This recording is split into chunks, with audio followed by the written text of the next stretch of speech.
story kicks off by explaining that when humans hit 15 years old, they're granted magical power through something called the Rite of Aptitude ceremony. When the priest performs the appraisal, the seed of magic awakens inside them, and they finally learn what their magical aptitude is. Alto, this dark-haired kid, is sitting in an ornate ceremonial room waiting for his turn. Then Lily, a blonde girl who happens to be Alto's childhood friend, reminds him that the ceremony also reveals their magic type and how many spells they can use at once.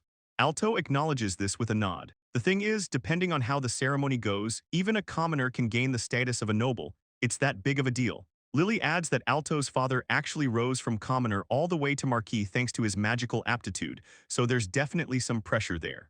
Alto mentions that it feels like their whole lives are being decided today, which is honestly kind of scary when he thinks about it. Lily agrees and comments that she heard finding a job is really hard if someone's aptitude turns out low. Then, noticing the time, Lily tells Alto they should get going. The two of them walk together through what looks like rain. Lily questions why Alto is wearing that same outfit even on a day like this, like seriously. Alto responds that choosing clothes is just a pain in his opinion. Lily points out that they're childhood friends, so she should know how he is by now, but she adds that she only has the same clothes too.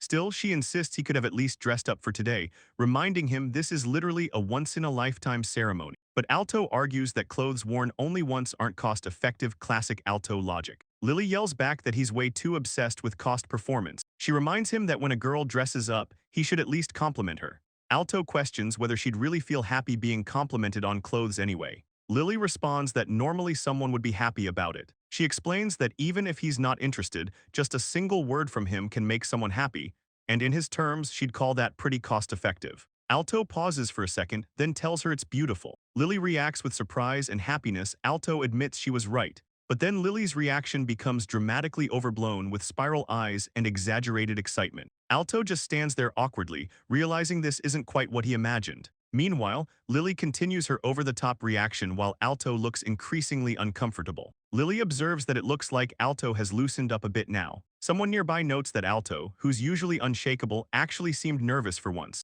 As they walk, they spot the grand church building in the distance. Lily points out that she can see it. That's the church where they're holding the ceremony. Inside the church, the priest announces that they will now begin the aptitude ceremony. He calls for John to step forward. The priest performs the magic aptitude appraisal ritual, holding a glowing orb as power surges around him. Then the results come back showing only 2 magic circuits, which is the lowest level. The thing is, for professions like knights and adventurers who fight while maintaining barriers, as glamorous as they sound, this is basically a death sentence. Here's how the system breaks down. With 4 circuits, someone can use 1 barrier and 3 attacks simultaneously. But with only 2 circuits, they can only manage 1 barrier and 1 attack. The difference is huge. The priest continues reading John's results, listing water and ice magic at E rank. Then comes the growth aptitude rating. Here's the brutal reality.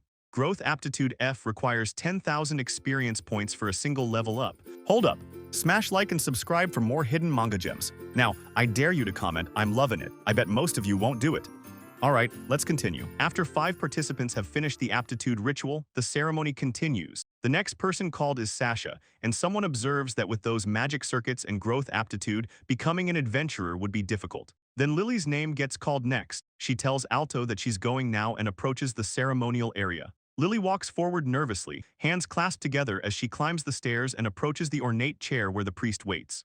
The priest begins the magic aptitude appraisal on her, and suddenly a bearded man watching the ceremony reacts with an expression of complete shock. Then the priest announces the result, 7 magic circuits. Alto can barely process it and Lily looks just as shocked. Someone else reacts in disbelief. But then comes the growth aptitude rating, displayed with a massive X rank symbol. The priest continues reading through Lily's stats. Barrier magic A, flame magic A, water ice magic A, holy magic S, dark magic A, physical magic A, enhancement magic A, appraisal magic A. Every single branch of magic ranked A or higher. The observers lose their minds. Someone notes that even a single B rank would make someone a powerful adventurer, while another person comments that she has circuits enough to etch her name in history alongside top-tier adventurers and renowned knights. They can't believe someone like this actually exists, a prodigy among millions. The crowd erupts with excitement. Someone shouts that maybe a hero will be born in their generation, while others wonder what kind of job Lily will be assigned to. Meanwhile, some church officials debate whether they should report to the king immediately or arrange a direct audience instead. A man with a serious expression tells Lily that she's going to have an audience with the king, and another official apologizes for the suddenness but tells her to go with the priest. Lily just stands there looking nervous and overwhelmed. Alto thinks to himself that he can't believe Lily had that kind of power hidden inside her. He's happy for her, but somehow it feels like his childhood friend has gone somewhere far away. Then the priest calls out the next name, Alto. His expression shifts to shock as reality hits him, and he walks down the stairs toward the ceremonial chair. Alto's mind races as he approaches, telling himself he doesn't need to be like Lily. At least give him enough magical aptitude to become a knight. The priest begins the magic aptitude appraisal ritual and the orb glows with power. The announcement starts magic circuits. The number appears, 1. Alto's face goes blank with shock. The priest announces the result, 1 magic circuit. Lily asks if he could please say that again and the priest confirms it. 1. Someone in the crowd notes that this is the first they've ever heard of such a result. Another person realizes that with just 1 circuit, if Alto sets up a barrier, he can't do anything else. The crowd murmurs in disbelief, just 1 circuit. The examination continues as Alto kneels there in shock, his complete stats being revealed. Alto sits there sweating, barely able to process what's happening. It feels completely impossible. Meanwhile, the ceremony continues around him, and the priest calls for the next participant, Reina. Alto walks away from the ceremonial area, completely dejected, as other examinees move through the hall and the rituals go on. Alto stands alone, the weight of everything crushing down on him. He can't even become a knight now, not even an adventurer, and he doesn't even have a chance to succeed in an ordinary job. Later, he returns home to the family estate, and his father spots him immediately, demanding to know when he got back. But Alto barely has time to respond before his father continues, saying he heard about the appraisal results. Alto's father doesn't waste any time. He orders Alto to leave the house at once. Alto stands there in shock as his father tells him he's a disgrace to the Wellesley family and that the heirship will pass to Alto's younger brother instead. Just like that, Alto finds himself standing outside the estate gates, cast out. Then his father delivers the final blow. He tells Alto to never call himself a Wellesley again. The words hit like a physical blow, and Alto stands there outside the mansion gates, small and alone, while his father looms above from inside the estate. Everything he had, everything he was, gone in an instant. Alto walks alone down an empty street, carrying his belongings in a small bag. His magic circuits and all his affinities are ranked F, and he reflects on how hard it already is to get a normal job, and now he's been kicked out of his home. The reality crashes down on him and tears stream down his face as the weight of his situation becomes unbearable, and he wonders how he's supposed to keep living from now on. A loud, angry voice cuts through the air. A bald, muscular supervisor yells at Alto, calling him no skill and demanding he get things organized. The scene shows a warehouse or construction area from above, with Alto standing among stacks of materials and other workers scattered around. Alto snaps to attention and quickly responds that he'll get on it. Alto tries to manage through each day as best he can. Meanwhile, Lily observes from a distance, noting that this rookie just landed his first job and people are already calling him no skills. Alto stares at the shelves, trying to figure out what he's supposed to do with this task. The supervisor barks at him to hurry up since there's still plenty of work left. Later, Alto stares down at the handful of coins he earned. He worked all day and this is all he gets.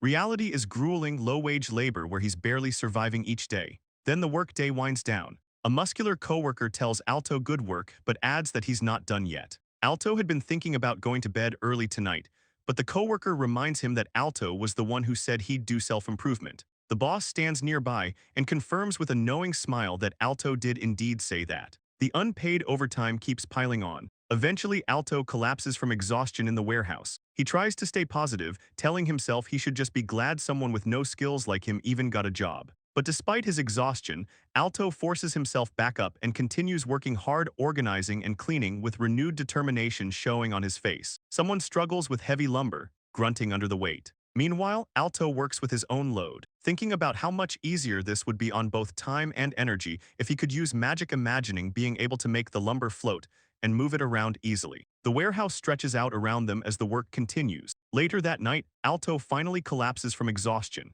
He realizes he's too tired to even make it back to the inn and decides he'll just have to stay at the warehouse again tonight, the night sky looming overhead as another brutal day ends. Alto wonders how long it's been since he last got back to the inn, trying to remember how many nights he's been staying at the warehouse. His stomach growls and he realizes he's hungry, the warehouse looking emptier in the dim light as Alto pushes through another shift. Then the next day arrives and Alto barely managed to sleep for 2 hours. He stares down at something in his hand, completely exhausted and running on fumes. Suddenly, Lily approaches the warehouse counter and asks if there's a boy named Alto here about her age. Alto spots her and freezes in shock. The bald supervisor responds to Lily, noting what a rare and cute customer they have, but unfortunately he tells her they don't have anyone like that here. Lily insists there has to be someone who knows him, she's absolutely sure of it, and she pleads with them to let her meet him just for a little while. Meanwhile, Alto watches from the shadows, his mind racing. Lily is now someone with a promised future, and he pictures her in an elegant dress surrounded by nobles and important people. Then there's him, a no-skill loser with no status and a low income. He can't understand why Lily would choose him when there's a heaven and earth difference in status between them now. Alto slumps against the materials, realizing he can't even face Lily anymore. Back at the counter, the supervisor tries to deflect Lily's request, even if she insists they can't help her. Lily hesitates for a moment, then decides she doesn't really want to use this, but she pulls something out anyway. Lily presents a document to the men. The bald supervisor squints at it and asks what that scrap of paper is supposed to be. But then his expression suddenly changes as he realizes what he's looking at. The supervisor's face goes pale with shock. The situation shifts instantly. Lily corrects herself, saying that Alto, yes, that Alto, her mistake, she'll call him right now. Then Alto hears his name being shouted through the warehouse and wonders why this is all happening so suddenly. The document gets revealed to be a letter of introduction from the Knight Commander, which basically means the country itself is guaranteeing her identity, and apparently services from Knight Commander Lawrence are restricted to those under 18. The bald supervisor urgently tells his staff not to offend her under any circumstances. He turns to Alto and tells him it's fine, that he'll be right back. Then the supervisor warns Alto not to say anything that would disgrace the guild that took him in. They're letting Lily use the meeting room as a special exception, treating her like royalty basically. The supervisor tries to spin it as Alto showing them how wonderful this guild is, trying to get the knights on their side. But Alto recognizes the supervisor's angle immediately. The guy has it completely backward. He should be the one flattering the young lady, not pushing this whole thing onto Alto. Meanwhile, the bald supervisor tells Lily not to worry, that Alto just finished his work so they were wrapping things up. He mentions that leaving work on time is only natural after all. Lily calls out to Alto as he stands there, and Alto sees her just thinking about Lily standing before him. The supervisor desperately insists she should take her time, practically begging at this point. Lily thanks him politely for his concern. They move to the meeting room, and Lily asks Alto how he's doing since it's been a while, noting that he doesn't look so well and asking if he's okay. Alto tells her he's alright, though the situation is complicated. When Lily asks what kind of job Alto is working at this guild now, Alto thinks to himself that the situation is really complicated. An overhead view shows them sitting at opposite ends of a table in the meeting room, and the distance between them feels pretty significant. Then Lily mentions she got accepted into the Royal Knight Academy. Alto congratulates her, though his response seems kind of uncertain. Meanwhile, the Royal Knight Academy is an institution for training knights. If someone passes the knight selection exam, they can become a knight. For someone like Lily with legendary-level magical aptitude and the perfect number of circuits, it makes perfect sense. If she had a letter of recommendation from the Knight Commander, the kingdom might have even invited her to enroll. Lily says she heard the entrance ceremony for midterm transfer students is next week, and once she enrolls, she'll be living in the dorms, so they probably won't see each other for a while. Alto tells her he's rooting for her, but he's hiding his true feelings. Alto thinks to himself that it's awful, but at the same time, part of him feels relieved. With this, Lily and he are on completely separate paths now, and they'll never cross again. He pictures her walking away into her bright future, leaving him behind. But then Lily shifts the conversation. She's not good at beating around the bush, so she'll just be honest with him. She went to Alto's house the day after the aptitude ceremony. When Lily asked the priest about Alto, he told her that Alto was a no-skill. But when she went to the house, the servant told her there was no one named Alto in the mansion. She had heard about Alto's father before, how Marquis Wellesley also rose from commoner status thanks to his magical aptitude. The results of the aptitude ceremony can really shape someone's life, and apparently it happened way too fast for Alto. So Lily asked the priest to introduce her to the knights, investigated on her own, and finally today managed to track Alto down. Lily starts crying as she tells Alto that when she heard he was kicked out of his house, she didn't know what she'd do if he wasn't anywhere to be found. Alto just stares at her in shock, completely overwhelmed by her reaction. Lily yells that having no skill doesn't matter at all. Alto struggles to understand why she even cares so much. Someone like him with no skill has no value at all. Then Lily covers her face with her hands, pleading with Alto not to silently disappear somewhere again. Alto just stands there and calls out her name, realizing there are people who actually cared for him this much. Lily completely breaks down, dramatic lines radiating around her as she tells him he was called no skill and convinced himself he was a worthless person. Alto stares ahead with growing determination. He thinks to himself that even if there's just one person who accepts his existence, that's enough. No matter what his father or the guild members say, that one person matters. Alto apologizes to Lily for making her worry, telling her he's okay now. The scene shows both their faces in close-up. Alto looks resolute and determined, while Lily has tears still streaming down her cheeks. Lily tells Alto not to make her worry like that again. She says that if it's him, he should be breezing through guild work with that calm, composed look of his.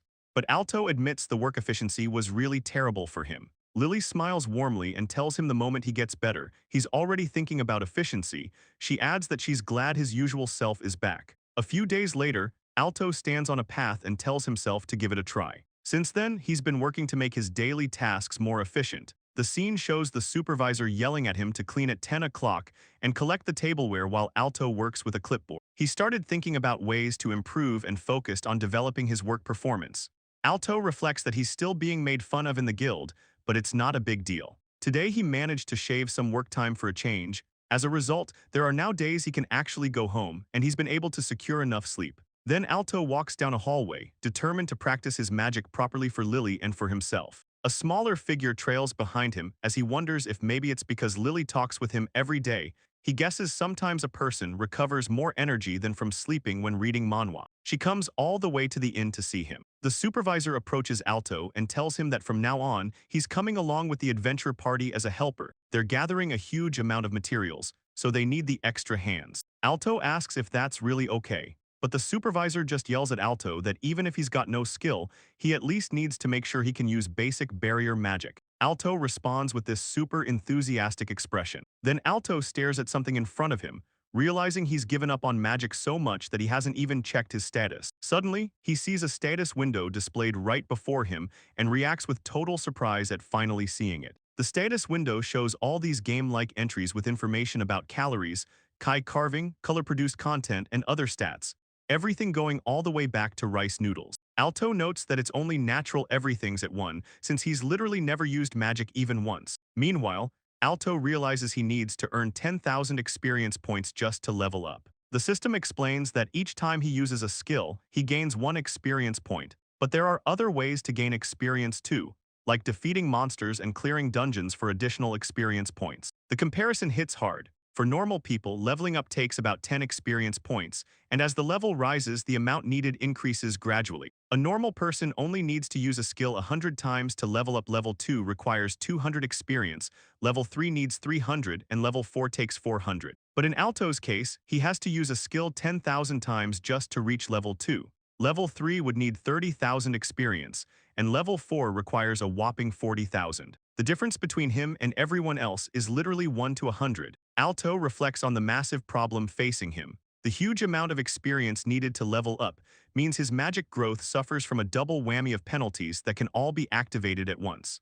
On top of that, if someone has multiple magic circuits, they can activate multiple skills at once. Using 3 skills at a time means experience gain increases simultaneously. But Alto only has 1 magic circuit, so the rate at which he gains experience is way slower than normal. When he uses 1 skill at a time, he only earns experience for that 1 skill. He thinks about the barrier magic that even he can use, but comes to a grim conclusion no matter how he looks at it, he's completely screwed. Then Alto opens a newly released magic instruction book and finds what he's looking for. If he recites the chant, he should be able to use magic. He focuses on the text and begins. A moment later, Alto successfully casts Body Barrier, his face lighting up with surprise and excitement as the spell actually works. He examines how the barrier functions. Turns out the thing they call life is actually barrier durability. The gauge keeps the barrier up and blocks attacks, but when the gauge runs out, the barrier disappears and he takes damage. For now though, he managed to activate it. His status shows barrier magic level 1 at 1 out of 10,000 experience. The number's definitely increasing, but Alto wonders how long this is gonna take. Then a notification appears, announcing that automatic magic has awakened due to the use of magic. Alto just stares at his updated status screen in confusion. His magic circuit 1 now shows automatic magic level 1 at 0 out of 10,000, marked as new. Below it, barrier magic sits at level 1 with 1 out of 10,000. Then comes a full list: flame magic, water ice magic, holy magic, dark magic, physical magic, enhancement magic, and appraisal magic, all at level 1 with 0 progress. Alto's left questioning what automatic magic even is. A system prompt pops up, asking Alto to write down the magic he wants to auto-activate in text slot 1. The instructions explain that to activate the magic, he should picture it in his mind and use either the title or the starting number. Alto processes this information thinking he just has to think about it. He wonders if text 1 means something like fireball as an example. Then another display confirms the starting process for activating fireball. Alto watches in complete shock as the fireball activates.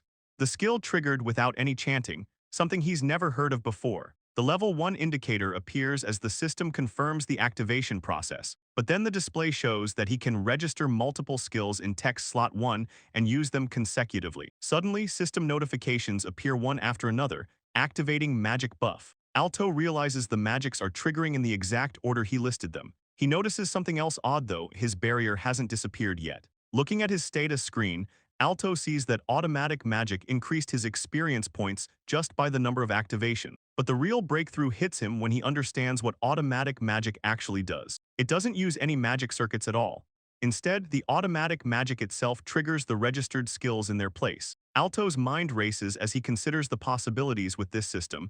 He could even perform layered enchantments that normally need a magic circuit or spam magic non-stop. Then the realization dawns on him that this could mean unlimited experience grinding. The system displays more information, showing him the syntax for setting repetitions using a specific format.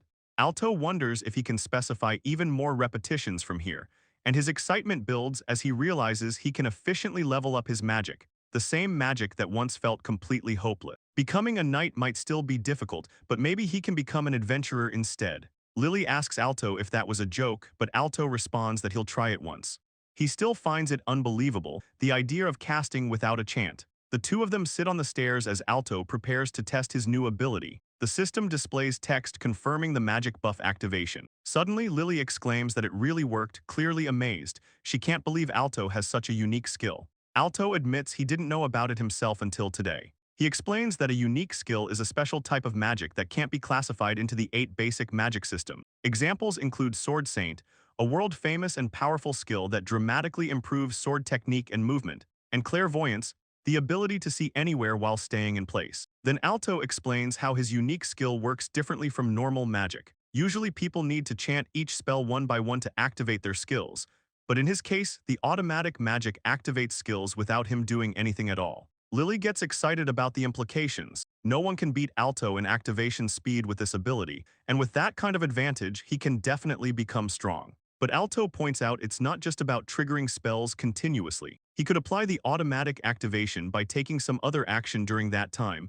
and the most curious thing he wants to test is whether automatic magic can activate even while he's asleep. Lily agrees enthusiastically, saying she's really looking forward to seeing what happens next. Alto imagines himself facing down a massive dragon in a dark dungeon cave, but then Lily brings up the obvious problem. Sure, automatic magic is amazing, but he can't exactly sleep inside a dungeon. Alto clarifies that's not what he meant though. He realizes the real potential here. Starting tonight, it's possible for him to gain experience points with ultra-high efficiency, and that's the actual problem he needs to solve. Lily suggests that maybe he can gain experience automatically while he sleeps, and Alto sits there quietly thinking about it. He admits he's always thought sleep was kind of a waste, spending a fifth of the day unconscious just to recover stamina. Lily calls him out on that, saying that's so typical of him as the efficiency nerd. Alto seems genuinely confused, asking if that view isn't normal. Then Alto considers the safety concerns. He's a little scared something might accidentally go off if he unleashes a bunch of skills while sleeping,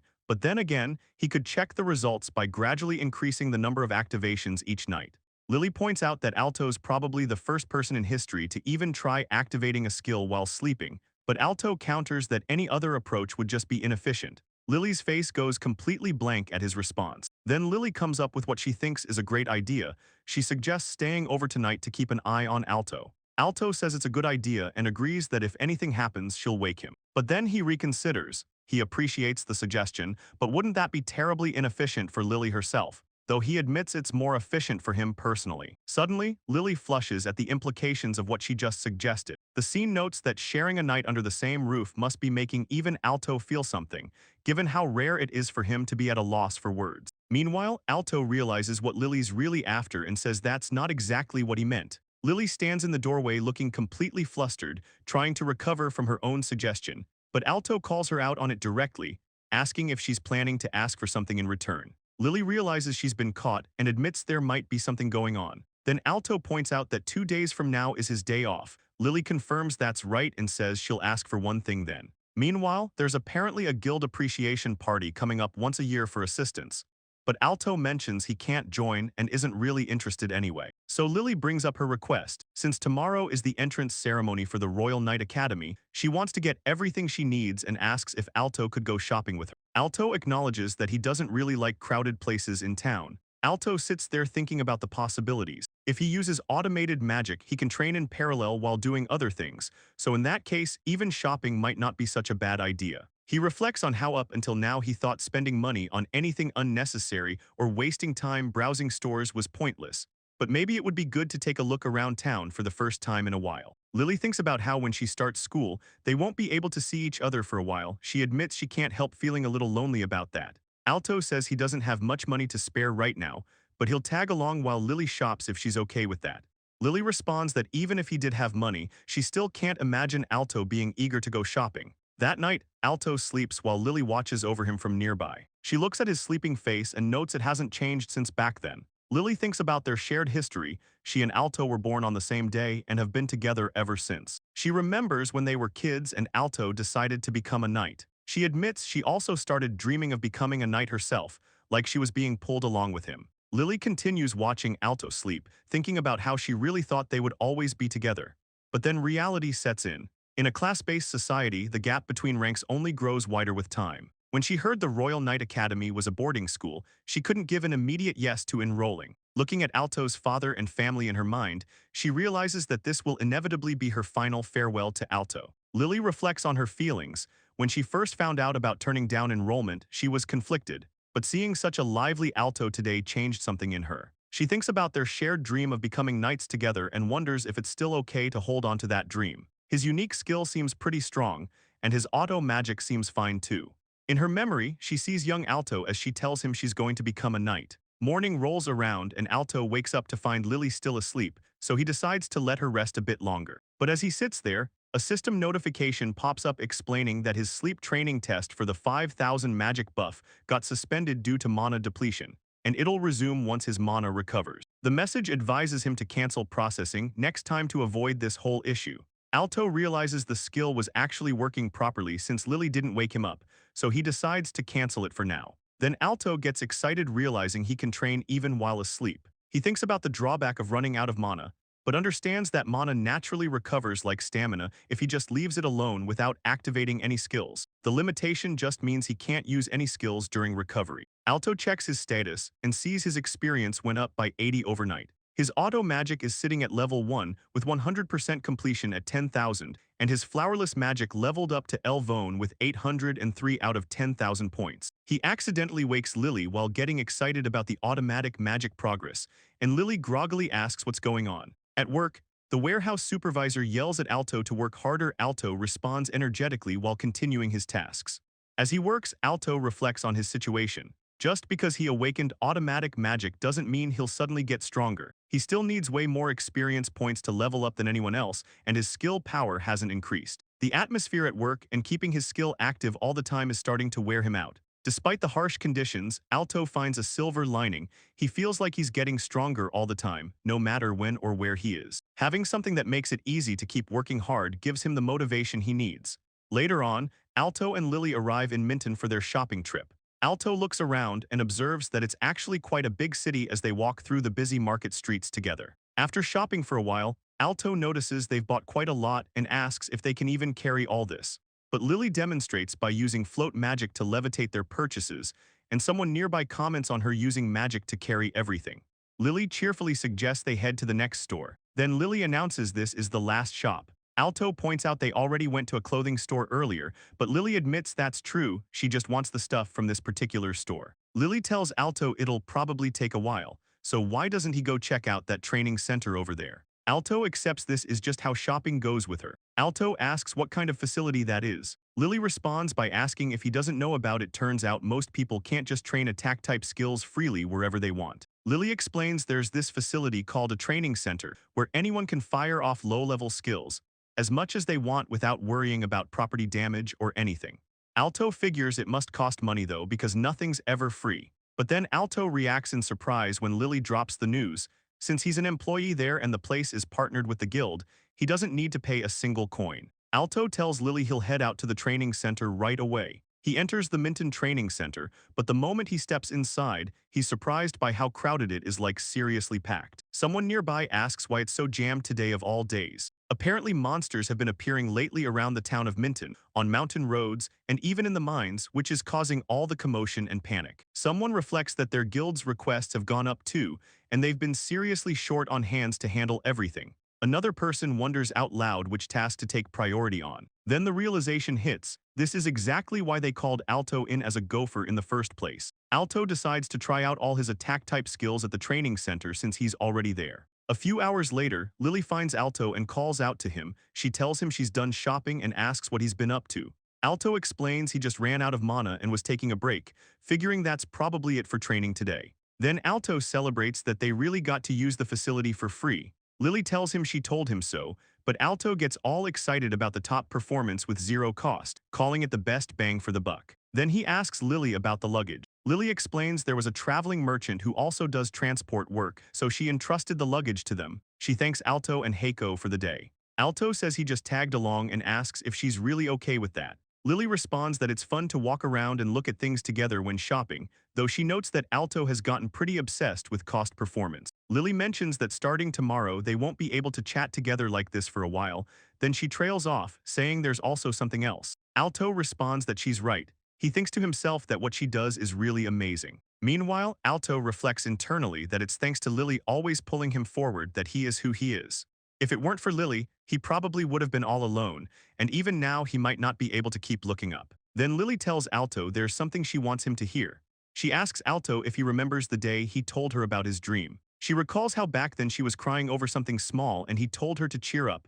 Alto had said that even when things are hard, someday an ally would come to save her. He'd promised that even if no one comes, he could become her knight and come rescue her, so it would be okay. Suddenly the scene shifts to a memory of them as kids sitting together under a tree. Alto asks when this was. Lily thinks back she was around 8 years old or so. Alto reflects on how, even for a kid, he really jumped ahead of himself with that kind of talk. But Lily asks if that's really the part he finds embarrassing. She explains that back then she didn't really have a goal, just playing around was enough to have fun. But after spending time with Alto, she started to want to become a knight together with him. Alto tells her he thinks she could become a first-rate knight who leads the country, adding that she's about to take the very first step toward making that dream come true. Then Lily asks if Alto was even listening. She clarifies that her dream is to become a knight together with Alto, so entering the academy first just means she's getting a little head start toward the starting line. Alto responds that it might take him a little while, but he'll definitely catch up to her. He asks her to wait for him. Lily agrees, saying she'll be waiting. The moment feels like a renewed promise between them. Then Lily tells Alto she has something for him. She hands him what appears to be some kind of protective accessory, explaining it's made with scales from a dragon a knight defeated. It's thin and doesn't need maintenance, so it shouldn't be a hassle for him. Alto thanks her. Alto mentions he's never seen a shop selling accessories like this. Lily explains that the only place around here is in Minton, which is why they had to travel a bit today.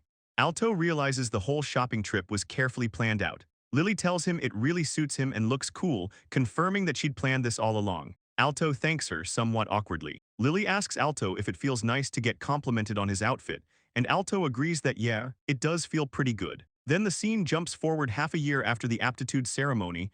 Alto's now inside a low-class dungeon, taking on a request to exterminate poison rabbits. The whole area is packed with other low-level adventurers dealing with the same kinds of problem. So here's the thing with poison rabbits. They damage crops if left alone, which is why low-ranking adventurers get sent out to deal with them. The problem is, even when someone defeats them, they barely get any experience points, making this quest super unpopular among adventurers. Alto activates Fireball to take one down, but for him though, it's just right for training and earning a bit of cash on the side. Alto thinks maybe he should take a break soon since only poison rabbits show up around here anyway. He takes down his 20th one, noting the poison stone dropped easily this time. He decides to check his stats while he's got a moment. Suddenly, a game-like status screen appears with various stats and numbers displayed all over it. The screen explains that ordinary magic usually unlocks a stronger tier of spells once it surpasses a certain level, showing his physical enhancement stats right there. Alto wonders if it's actually a unique skill after all, then decides since he's come this far, he might as well push through all the way to level 1. A notification pops up showing that conditional activation has become available. Alto realizes he finally reached level 3 with his auto magic, reflecting that it paid off to keep his automatic magic running non-stop for half a year straight. Alto wonders about this whole conditional branching feature, like, if he sets conditions, will it automatically judge and activate the skill on its own? He looks at the condition syntax shown on the screen. If a poison rabbit appears, then fireball, and if. He questions if this is actually how it works and decides to try looking for a poison rabbit to test it out. He searches the area, and suddenly fireball activates completely on its own. The fireball automatically strikes a poison rabbit before Alto even spots the thing. He's completely amazed that he hadn't even seen the poison rabbit yet, and it just took it down automatically without him doing anything. Alto realizes the insane potential of this system.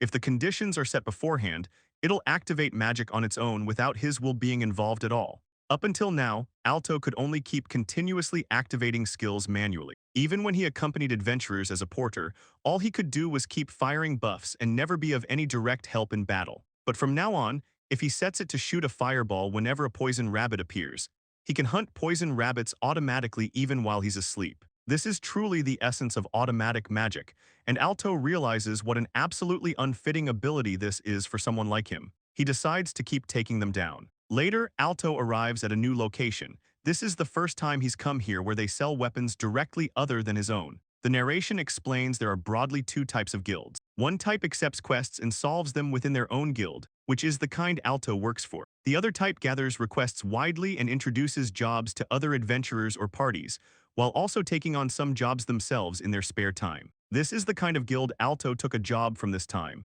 Alto approaches the counter and tells the receptionist he'd like to exchange them, please. The female guild receptionist just stares at the massive pile of poison rabbit materials in complete shock, asking if this is really this many. She asks if he's been holding on to them without exchanging until now. Alto explains he actually picked them today and has just gotten way more efficient at exterminating. The receptionist admits she's never heard of someone exterminating this many in a single day. Alto casually adds that he also has some herbs from a side quest and asks if she could take care of those too. By keeping appraisal magic continuously auto-activating, Alto's system now notifies him about plants.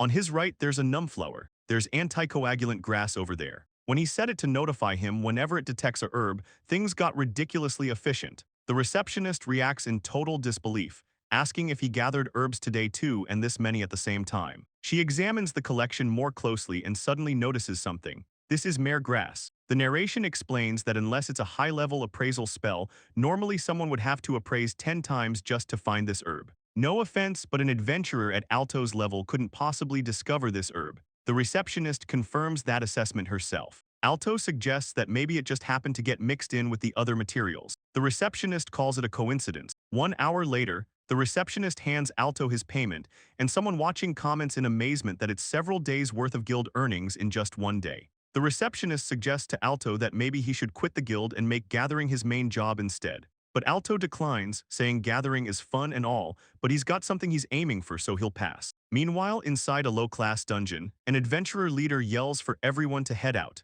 Thanks to the automatic magic's conditional branching function, they can complete gathering quests way more efficiently, and the porter work at the guild is important too.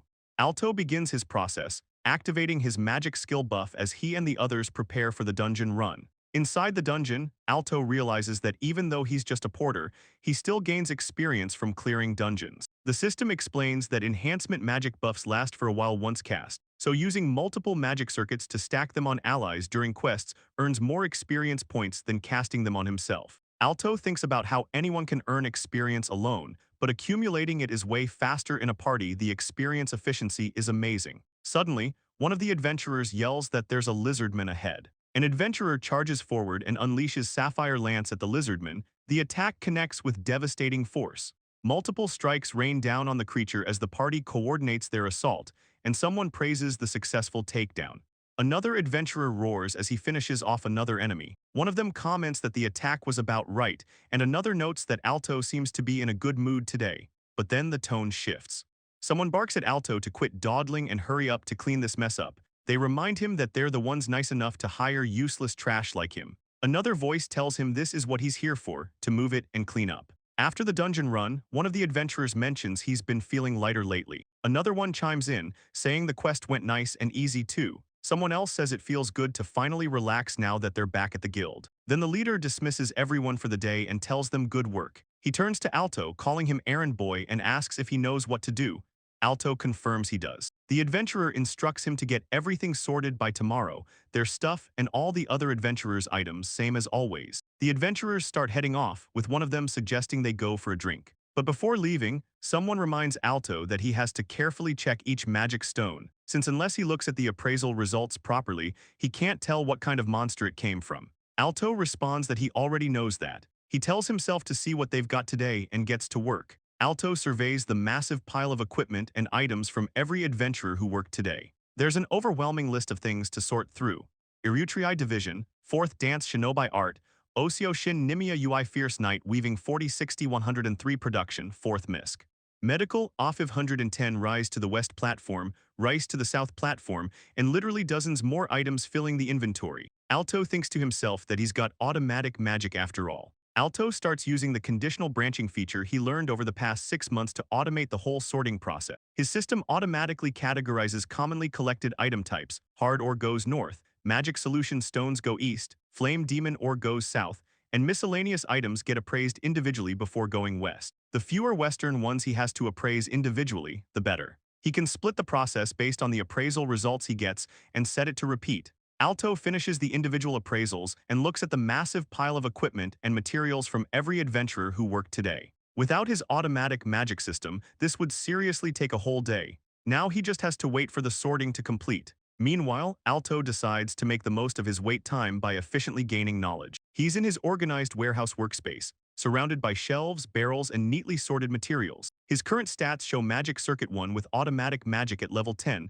sitting at 11,000 out of 100,000 experience points, and appraisal magic at level 9 with 32,500 out of 90,000 experience points. Alto thinks about his promise with Lily and reminds himself that he will never give up. Over the next 2.5 years, Alto keeps training his skills every day while working as a porter for the Adventurers Guild, devoting himself to earning experience points through constant dungeon runs and porter work. Before he knows it, the party he belongs to keeps climbing in rank and has now become the guild's ace team. One of the adventurers celebrates their success, and Alto acknowledges that since they can go to higher dungeons now, it's fine to devote himself to earning experience points. But there's a downside to this situation. An adventurer tells Alto to make sure he gets it all sorted by tomorrow, and Alto responds with his usual designation of no skill. As the adventurers walk away, one of them yells at him to hurry up. Even when the party ranks up, they treat Alto exactly the same as before. He studies magic and dungeons every day and prides himself on having more knowledge than anyone in the guild, but adventurers care only about strength after all.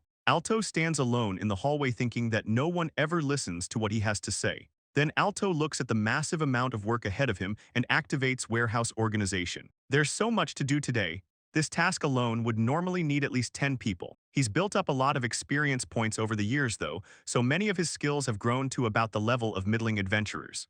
30 minutes later, Alto gets a system notification that his auto magic has leveled up. He's been activating the skill every day for 2.5 years, and when it was level 10, it unlocked conditional branching.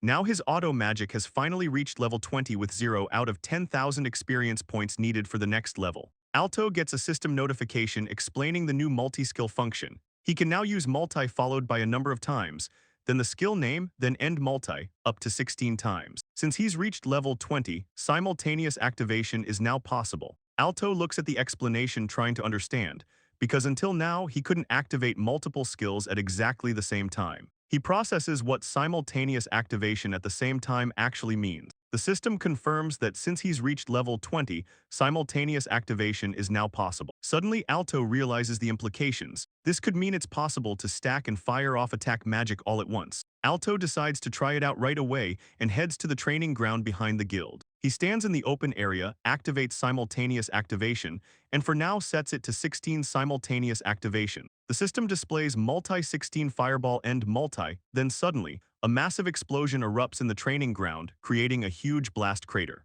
Alto watches the destruction with wide eyes as the smoke clears.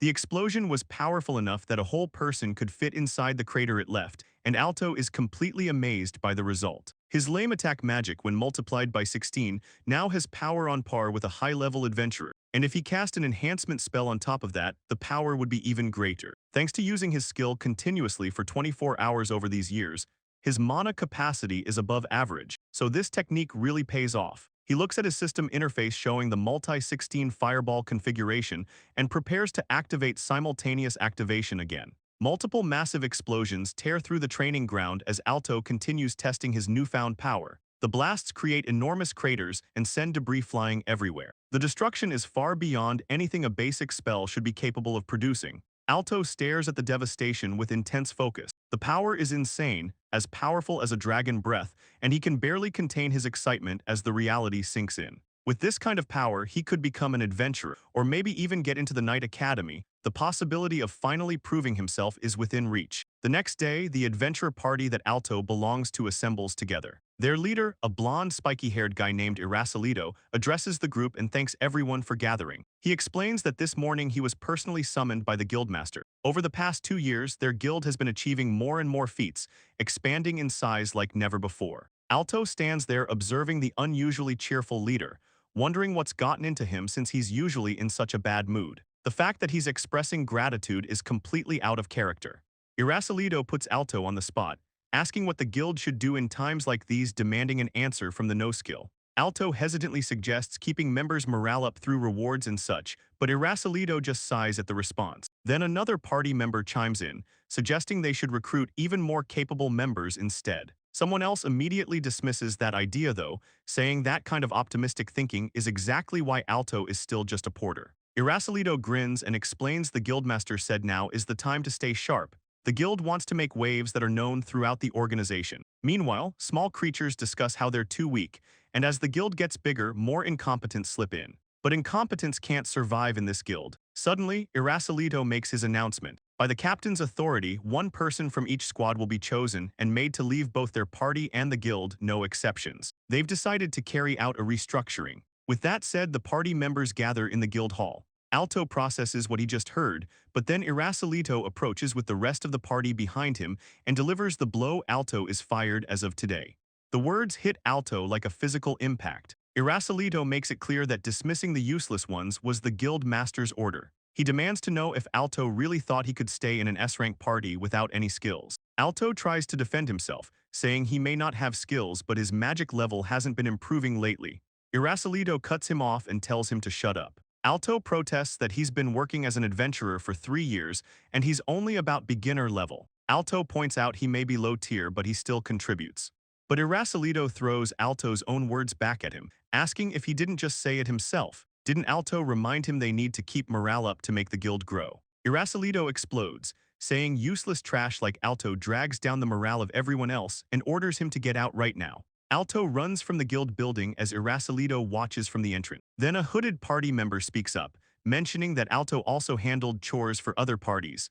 They were supporting everyone with their buffs and questions if it's really okay to let him go. But Irasolido dismisses the concern, asking what nonsense they're talking about. The hooded figure points out anyone can do chores and there's no need to keep a no-skill around. Then a party member argues that if they hire humans with excellent magic aptitude, their buffs should become even stronger. Suddenly, Irasolido turns on Alto and yells, asking if he's saying someone with no skills is needed in his S-rank party. Alto stammers an apology. Irasolido addresses the entire group, making it clear they have no use for the weak in this guild, tells them to remember that well. Later, Alto lies collapsed on his bed in his small room, staring at the ceiling. He runs a hand through his hair in frustration and defeat, the pendant Lily gave him resting on his chest. Alto remembers Lily giving him the pendant as a present, telling him not to forget their promise. She reminds him to look at the letter and remember, mentions going to be a knight. Then Alto snaps back to reality, questioning if this is really the time to be daydreaming and whether he really needs time to mope. But then Alto gets fired up. With yesterday's skill activation giving him a powerful attack spell, he decides there's no time to hesitate, just needs to move forward to become a solo adventurer. He runs down the guild stairs, while other adventurers discuss how there aren't many parties that would accept someone whose only experience is as a porter, and that spending time searching would be a waste too. Someone calls out to him as porter, but Alto ignores them, deciding to take on a quest right away since it's still morning. Alto approaches the guild receptionist and asks to be introduced to an E-rank subjugation job. The receptionist asks what brings him here today, and Alto explains that up until now, he's only ever taken F-rank requests, just exterminating monsters weak enough to handle without any skills. Lily shows him a paper excitedly, confirming he's challenging the E-rank this time, then suggests a particular quest. Lily explains the quest is for the Black Labyrinth, a dungeon that recently appeared on the outskirts of town. The quest itself is ranked B, but the difficulty ranges from F all the way to B. Only E-rank monsters appear on the first floor. But as he descends deeper underground, the monster levels increase through D, then C, then B-rank floors, so he needs to be careful. Alto thanks her, and standing at the dungeon entrance later, he gets excited about his first solo quest, eager to see how well he can hold his own right now. Back at the guild counter, Lily hands Alto the order sheet, a bag for the dropped items and his current pay. Alto thinks back to his experience in the S-rank party. The simultaneous activation skill he gained is actually perfect for this quest since it should let him take down D-rank monsters. He decides to play it smart and figure out whether to advance or retreat depending on the situation. Alto arrives at the Black Labyrinth dungeon entrance, a massive opening carved into the cliff face. He observes that it appears to be a maze-type dungeon where the map isn't detailed and there are tons of monsters. The high-rank parties that come to defeat the dungeon boss don't want to get worn out in the earlier stages. If there are too many small fry around, adventurers will run out of stamina before reaching the boss. By reducing the number of weak enemies, the high-rank parties can reach the boss more easily, and this lower-ranked clearing work is exactly what falls to people like him. Alto steps inside and immediately notices how spacious everything is. Each passageway is huge. For now, he casts physical enhancement 16 times to buff himself up. He also notices there are tons of traps scattered throughout this dungeon. But fortunately, with his conditional branching skill constantly scanning and alerting him, he can relax and not worry about accidentally triggering them. A goblin appears up ahead, and Alto identifies it as an E-rank monster, perfect for beginners to practice on. He prepares his attack and activates his multicast spell with 16 fireballs. Alto initiates simultaneous activation and launches all 16 fireballs at once. The combined attack creates a massive explosion that fills the entire corridor. The explosion engulfs the dungeon passageway in flames and destruction. When the smoke clears, Alto looks at the devastation he caused and realizes he might have overdone it a bit. Meanwhile, Irascileto defends himself loudly, insisting it wasn't a failure and that he just didn't finish within the time limit for certain reasons. But Lily calmly points out that even at its deepest level, the Black Labyrinth is only B rank and isn't all that large in scale. Irascileto gets defensive and yells at her, asking if she's calling them weak. Irascileto continues insisting they'll definitely complete the dungeon tomorrow, so other parties should stay away. Then as Alto approaches the guild counter, Irascileto notices him and immediately starts mocking him as the useless bastard. He questions why Lily took someone like Alto on a quest alone. The guild receptionist welcomes Alto back and asks him to come over. When she checks his request form and sees he went to the Black Labyrinth for an E-rank monster subjugation, Irascileto laughs at how fitting that is for someone useless. The receptionist asks if Alto managed to defeat the monsters, and Alto confirms he did. Mentions it wasn't just the first floor either. Both Lily and the receptionist look surprised, but then Alto casually adds that he even beat the boss. Suddenly, the entire guild erupts in shock. Someone yells that there's no way useless Alto took down a B-rank boss. But the dark-haired adventurer from Alto's party examines the magic stone and confirms it's definitely from a minotaur. Lily is stunned that an F-rank adventurer accomplished this, and then Irascileto grabs Alto aggressively, demanding to know what kind of underhanded trick he used. Alto insists he hasn't done anything dishonest, but Irascileto calls him a liar and says he's just an incompetent who can't do anything.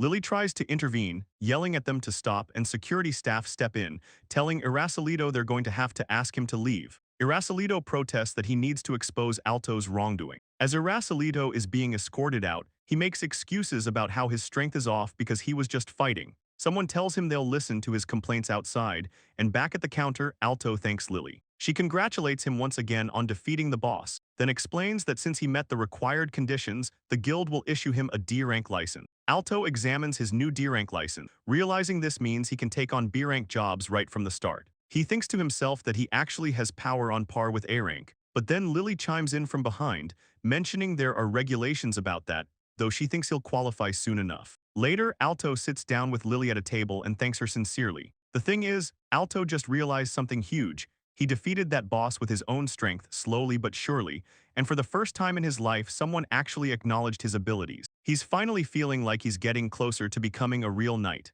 Meanwhile, in a forest clearing, Alto's out there practicing his projectile control. One of his attacks goes flying through the trees but completely misses its target. Alto notes that he missed again. Looking at his results, he observes that starting from around the 7th projectile, his control just doesn't work anymore. So Alto continues analyzing his performance, breaking everything down. He reflects that yesterday's solo quest revealed a ton of issues, and he needs to identify the challenges and areas for improvement if he wants to grow more efficiently. He reviews his tactics, noting that when he gets attacked from multiple directions, he could use simultaneous activation for a serious power boost. This meant splitting items up and launching multiple attacks at the same time. But here's the problem: the diagrams in his mind show it clearly. The more skills he uses simultaneously, the harder it gets to control their trajectories. After all that training, he can still only handle 16 projectiles total, but at least he's managed to control around 5 or 6 trajectories now. Alto decides that's good enough for now. Then he checks the time and realizes it's about when the Quest Introduction Guild opens. Alto arrives at the Quest Introduction Guild, and inside, the staff member explains that for solo B-rank quests, there are 3 available right now. One of them involves a dungeon that's already been cleared once, though there are still tons of leftover monsters, so it'll be an extermination quest. Alto requests to take the dungeon in the mine. The blonde guild receptionist processes his request and tells him it's quite vast, so she'll grant him a 2-day permit for extermination, and he's free to take any spoils of war with him. Alto thanks her. Walking away from the guild, Alto's thoughts start racing. Before, no matter how many items he collected with auto magic, everything had to be distributed among the whole party. But now that he can easily defeat a B-rank boss solo, he can monopolize all the items. Meanwhile, Lily waves from the guild entrance, calling out good luck and wishing fortune would favor him. Alto announces he's off. 1 hour later, Alto arrives at the Achille mine. The entrance looms before him, a massive cave opening set into a hillside covered in vegetation. Alto enters the dark tunnel, his body glowing faintly from his magic. He notes it's colder than he thought, and he's glad he brought his jacket. Deep in the Achille mine, Alto narrows down his search strategy. Since it's a mine, he figures they're talking about magic stones, and they can't transport anything too big or heavy. Their search target should be limited to rare things found underground. Alto recalls reading about a rare type of magic stone in a book once. As he ventures deeper into the cold tunnel, a massive troll suddenly appears before him, the creature's grotesque face filling the entire passage. Trolls are B-rank monsters with extremely low intelligence, but their endurance and power are off the charts. Ordinary adventurers don't stand a chance against them, and they're known to be dangerous as hell due to their high aggression. But Alto doesn't hesitate. He activates Fireball ×8 and launches a devastating barrage straight at the troll. The magical projectiles streak through the air and slam into the creature with explosive force, the troll taking the full brunt of the simultaneous assault as the impacts light up the dark mine tunnel. Alto confirms the kill easily and retrieves the troll stone from the defeated monster. Then a system notification pops up, indicating he's discovered a magic gemstone. Alto looks around the area trying to locate it, and after a moment of searching, he spots something shining in a hole in the mine wall, retrieving the glowing gemstone. Alto examines the rare mana-shining stone, wondering how much it would go for. He handles the sorting himself, but an executive handles the payouts, so he wouldn't really know the exact value. Then another system notification appears, this time for a dragon eye stone he's discovered. As Alto continues through the dungeon, notifications keep popping up constantly. Every step he takes, another notification. Alto can't help but think this B-rank dungeon is way more fun than he expected. Later, Alto returns to the Quest Introduction Guild, where the female receptionist welcomes him back, surprised to see him so soon. She points out his hunting permit was for 2 days and asks if something happened. Alto explains he was hoping to cash out today's haul first since he managed to collect more items than expected. Lily appears shocked when Alto offers to split things with her, asking if he means half of his entire haul. She tries to maintain composure, saying she's glad things are going well for him. But then Lily actually examines what Alto brought back and completely loses it. She frantically identifies a magic chimmer stone and a dragon stone among the collection, barely able to contain her shock. Every single one of these items is high value, and the bag is overflowing with rare gemstones. Lily stares at Alto in disbelief, asking if he got all of these by himself. Alto casually mentions he's always been good at scouting. Lily seriously thinks Alto should join a gathering guild at this point, but she needs to appraise them all in detail first. When the appraisal is complete, Lily shows Alto the result, 10 gold coins. Alto's jaw drops at the amount, completely shocked by how much he made from a single dungeon run. Lily examines what Alto brought back and can barely believe it. Gathering this much from a B-rank dungeon is absolutely remarkable. The map on the wall shows shadow monsters, which are so powerful that normally 10 people are needed just to handle them. Meanwhile, Alto stares at the 10 gold coins, still processing the amount. Lily asks him just how strong he actually is, and Alto admits he surprised himself at the results. Later on, Alto and Lily discuss his future plans outside. Alto mentions there's still the issue of the Knight Academy's entrance fee. Lily explains that tons of cases exist where people have the talent, but end up giving up because they just can't afford the tuition.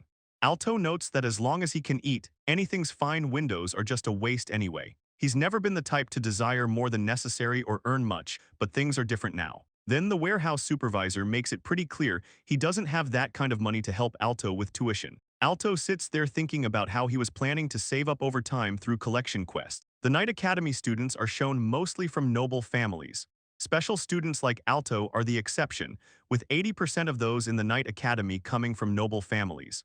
With his recent dungeon haul, Alto realizes he might be able to save up the tuition in no time at all. The next day at Ashel Mine, Alto returns in top form ready for another run. His backpack gets stuffed full again, so he figures he'll head back for now. Walking through the mine, Alto notes his exp gain efficiency has shot up several times over from before, and he wonders what quests he should take from tomorrow onwards. Suddenly, a terrible sound echoes through the mine. Someone yells to go check it out, and Alto reacts in shock, asking what that was. Someone responds that it was no ordinary scream. Then Alto takes off running toward the source of the noise. Alto runs through the mine, calling out that he's sure the sound came from around here. Then he sees it, a massive dragon blocking the passage ahead.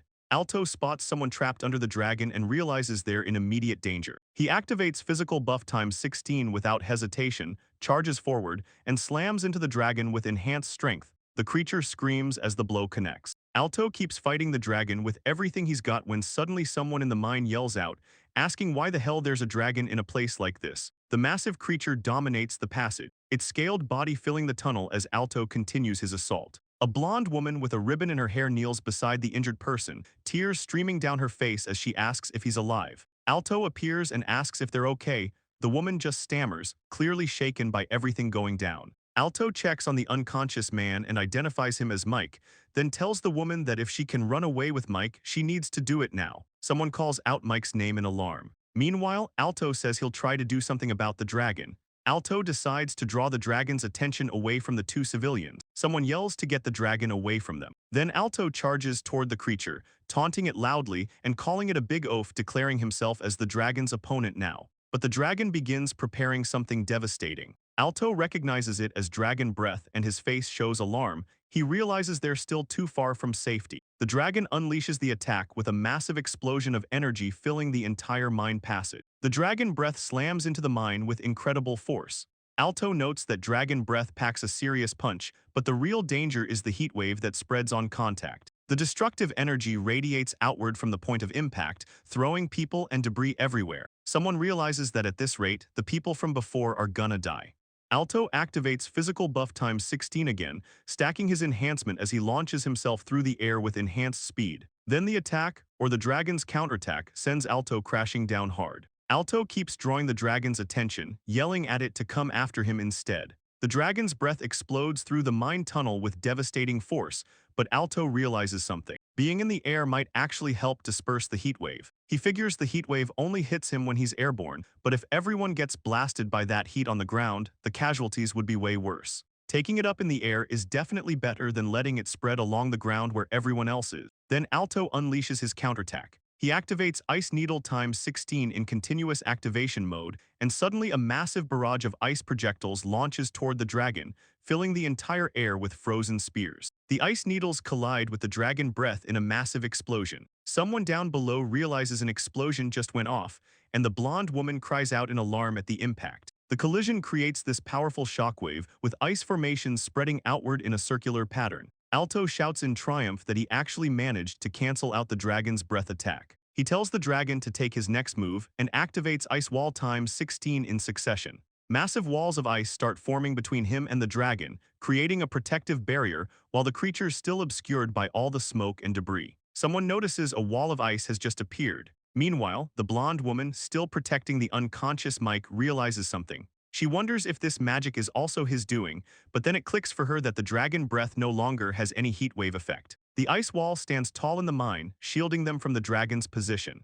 Alto reflects on the strange situation. For a dragon to be hanging around these borderlands is seriously unusual. The dragon's lying on the ground now, clearly messed up from Alto's attacks, with ice formations and debris scattered all around the creature. Someone nearby observes that it looks like they somehow managed to win the fight. Meanwhile, Alto stands in the destroyed mine, processing what just went down. He notes that a dragon showing up only an hour away from town is completely unheard of. He reflects that an S-rank monster is rare even as a dungeon boss, and he only managed to take it down because he happened to be able to use ice and water magic. Then it hits him the people from earlier, and he quickly turns to check on them. Alto rushes over to find the male guard and blonde woman tending to Mike, who's still knocked out on the ground. The guard asks if Alto's okay while the blonde woman calls out to him. Alto quickly pulls out a potion, telling them he's got one ready since ailments are his biggest fear as a solo adventurer. He hands it over. Mike apologizes, explaining the paralysis is still messing with him. The group expresses relief at being saved.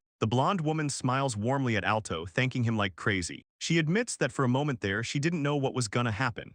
Alto reacts somewhat bashfully to her gratitude. The male guard drops his head in shame, apologizing like crazy for completely failing in his duty as their guard. The blonde woman tells him to lift his head, she's not having it. The guard keeps protesting, but then the woman explains there was no way to predict they'd run into a dragon in a place like this, let alone get betrayed by one of their own. She looks toward Alto in the distance and notes that fortunately, this guy was kind enough to save them. The blonde woman turns to Alto, declaring him her savior and thanking him deeply for saving their lives. Alto reacts all nervous and awkward. He introduces himself as Alto, keeping it simple. The woman responds that her name is Charlotte and she hopes they become well acquainted. Alto finds himself completely distracted by how elegant her every move is, thinking to himself that she's like a living doll. Charlotte asks if she can thank him properly at a later date, requesting which guild he belongs to.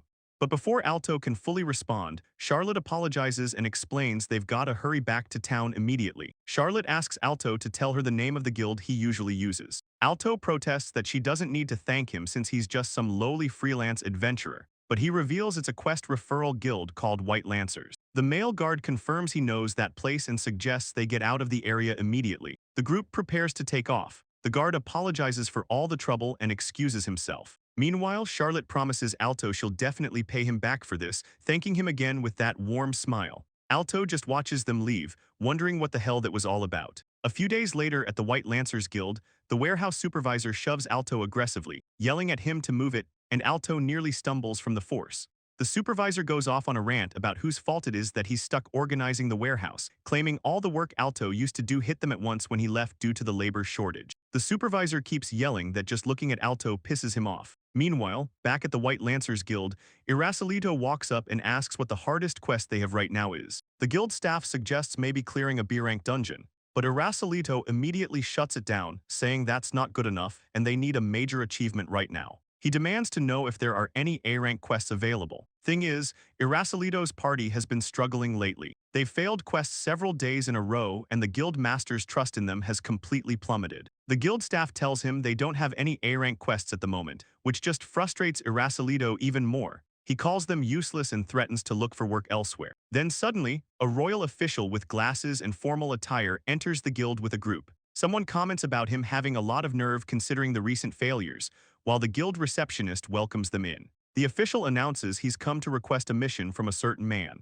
Then Alto notices the emblem on the guy's chest and realizes he's actually a royal official. The official explains this is a request by nomination. He's here to assign a high-difficulty quest to determine if the nominee is fit for the exam. Alto reacts with total shock while Irasolito also looks completely surprised. The official keeps going, explaining that normally only students attending the Royal Knight Academy are permitted to take the Knight Selection exam. But as an exceptional measure, outsiders can take it if they've got a recommendation from the royal court. The court assigns these high-difficulty quests to people with potential, basically using them to evaluate whether they're worthy or not. Alto thinks to himself that he'd heard rumors about this whole thing before, but never thought it actually existed. He can't help but feel jealous at the opportunity. Then the official introduces himself as Lido. Suddenly, Irasolito gets all excited, thinking his exploits must have finally reached the royal court. This has to be his once-in-a-lifetime chance to restore his honor. Lily and Irasolito both look surprised and tense, waiting to hear who the nomination is for. Then Lito addresses Alto directly, confirming he must be Alto and noting what a coincidence it is. He says Alto looks just as he was told and there's no doubt about it. Alto responds with confusion. But Irascileto completely loses it, demanding Leto wait a minute. He can't believe this guy is Alto and asks what about him. He yells that Alto is a no-skill, incompetent loser, then demands if Leto knows the name Eraso. Irascileto insists he's said to be the man closest to becoming a royal knight right now. Leto responds flatly that he's never heard of Eraso, and Irascileto is completely devastated by this response. Meanwhile, Leto explains that in any case, the princess wishes for Alto to become a knight, and he asks if Alto will accept. Alto asks for clarification about whether he means the actual princess. Leto confirms this and asks again if he'll accept. Alto asks if completing that quest means he can participate in the knight selection exam. Leto confirms it's highly difficult, but if Alto succeeds, he'll be given the right to challenge the exam to select royal guards alongside the third-year students of the Knight Academy. Then Irascileto reacts with complete shock as Lily suddenly raises her hand and pleads for the quest instead. She begs Leto to let her take it. The situation becomes chaotic as multiple people start objecting, with someone insisting there must be some kind of mistake, arguing that Alto is a certified no-skill who cannot possibly be fit to become a knight. Irascileto tries one more desperate angle, swearing on his resolve and his past leading an S-rank party that he should be the one chosen. But Leto coldly asks if Irascileto is prepared for the consequences of objecting to the princess's words. Leto explains the situation calmly, the court recommending someone completely unknown is unprecedented, and the princess foresaw there would naturally be opposing opinion. To address this, apart from the quest itself, they'll have Lord Alto prove his strength through an exam or a duel before an audience. Someone notes that conversely, if power is recognized in that duel, then a recommendation for the selection exam may be possible. Alto thinks to himself that this approach would make it harder for people to object, and most would be convinced by the results. Leto asks if this arrangement works for Lord Alto, and Alto agrees, saying it sounds pretty solid to him. Irascileto jumps at the opportunity, declaring he's truly grateful for this whole setup and that he, Eraso, is gonna give this duel everything he's got. Then Leto announces that tomorrow they'll be holding a duel between the two of them at the Royal Palace Arena. Alto's mind races as he tries to process everything. Things happen so fast he could barely keep up, but he recognizes this is his shot. No matter what the conditions are, he's determined to clear them. Irascileto enthusiastically agrees to the arrangement, but then Leto adds that the princess will also be showing up, so they should absolutely make sure not to be late. Meanwhile, at the Knight Order headquarters, security preparations begin for the public duel that got decided on such short notice. A female knight briefs the assembled officers. The knight selection exam draws serious public attention, and rumors of some unknown adventurer have already spread throughout the entire capital. The officials discuss the security concerns. The more people attending, the higher the chance of dangerous individuals slipping into the crowd. The female knight with braided hair emphasizes they need to prepare for every possible scenario and make sure everything's absolutely perfect. The briefing continues as someone instructs the squad leaders to finalize arrangements for positioning and direct any questions by the end of the day. This is a vital mission where they've got to guarantee the safety of both the citizens and the princess at the same time. Then a male knight addresses the assembled forces, acknowledging this is an emergency situation but expecting everyone to give their all. He dismisses them to their duties, and the knights respond with disciplined acknowledgement. Meanwhile, a document about Alto is being reviewed, and the princess walks down a palace hallway, her footsteps echoing through the corridor. The princess examines the document about Alto, clearly impressed by his accomplishments. She thinks to herself that Alto really is amazing.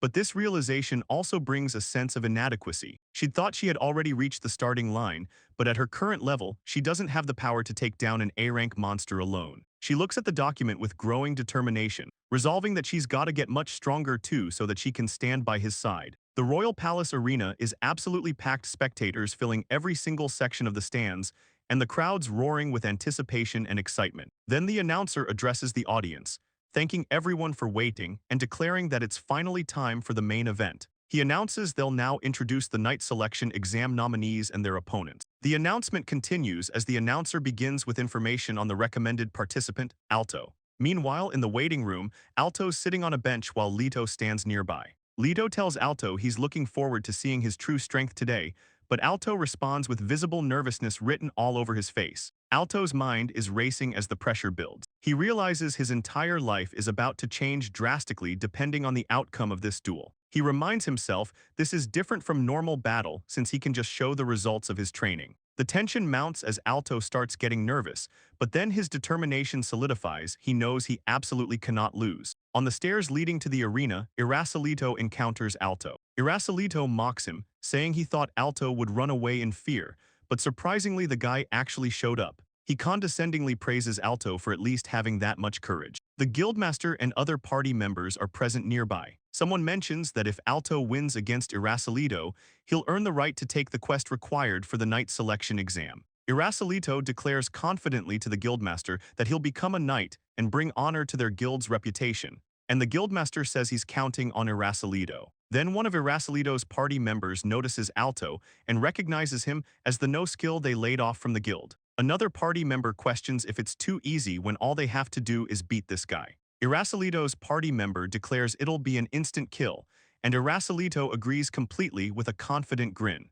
The guildmaster and Irasolito laugh together at the prospect of such an easy victory over Alto. Leto addresses both Alto and Irasolito, stating he'll now explain the rules. He lays out the duel conditions clearly. The winner is whoever breaks the opponent's barrier or inflicts even the slightest damage, and no further attacks will be permitted once that happens. Knights are standing by within the venue, so any minor injuries can be treated with healing magic. Alto listens intently while processing the rules, understanding exactly what he needs to do. Then Irasolito tells Alto he doesn't mind if Alto shows his full strength, that's all he has to say. Alto responds that therefore, as long as it's within the rules, there's no need for restraint. The group prepares to head to the arena, and Leto announces it's time to go. Alto walks forward with determination alongside Irasolito and the officials, heading toward the arena entrance. Meanwhile, the announcer addresses the packed crowd, thanking everyone for waiting and declaring that the duelists are making their entrance. Irasolito and Alto walk out into the arena as the crowd roars.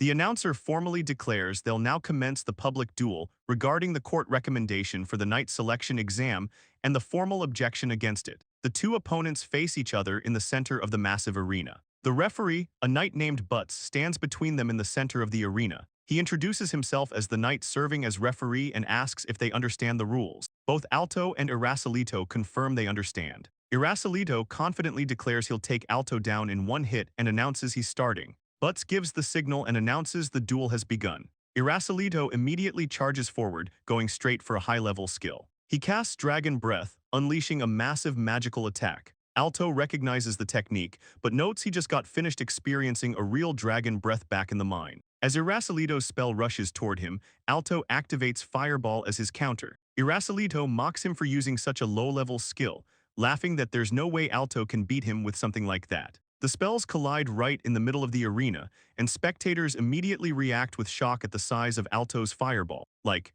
how the hell could a basic spell even get that massive? The two magical attacks clash with tremendous force, and Alto pushes his fireball forward straight through Irasolito's dragon breath, the collision creating these massive energy waves that ripple across the entire arena floor. Then the collision results in this devastating explosion that absolutely rocks the entire arena. Multiple shockwaves ripple outward from the impact point as the blast engulfs the center with overwhelming force.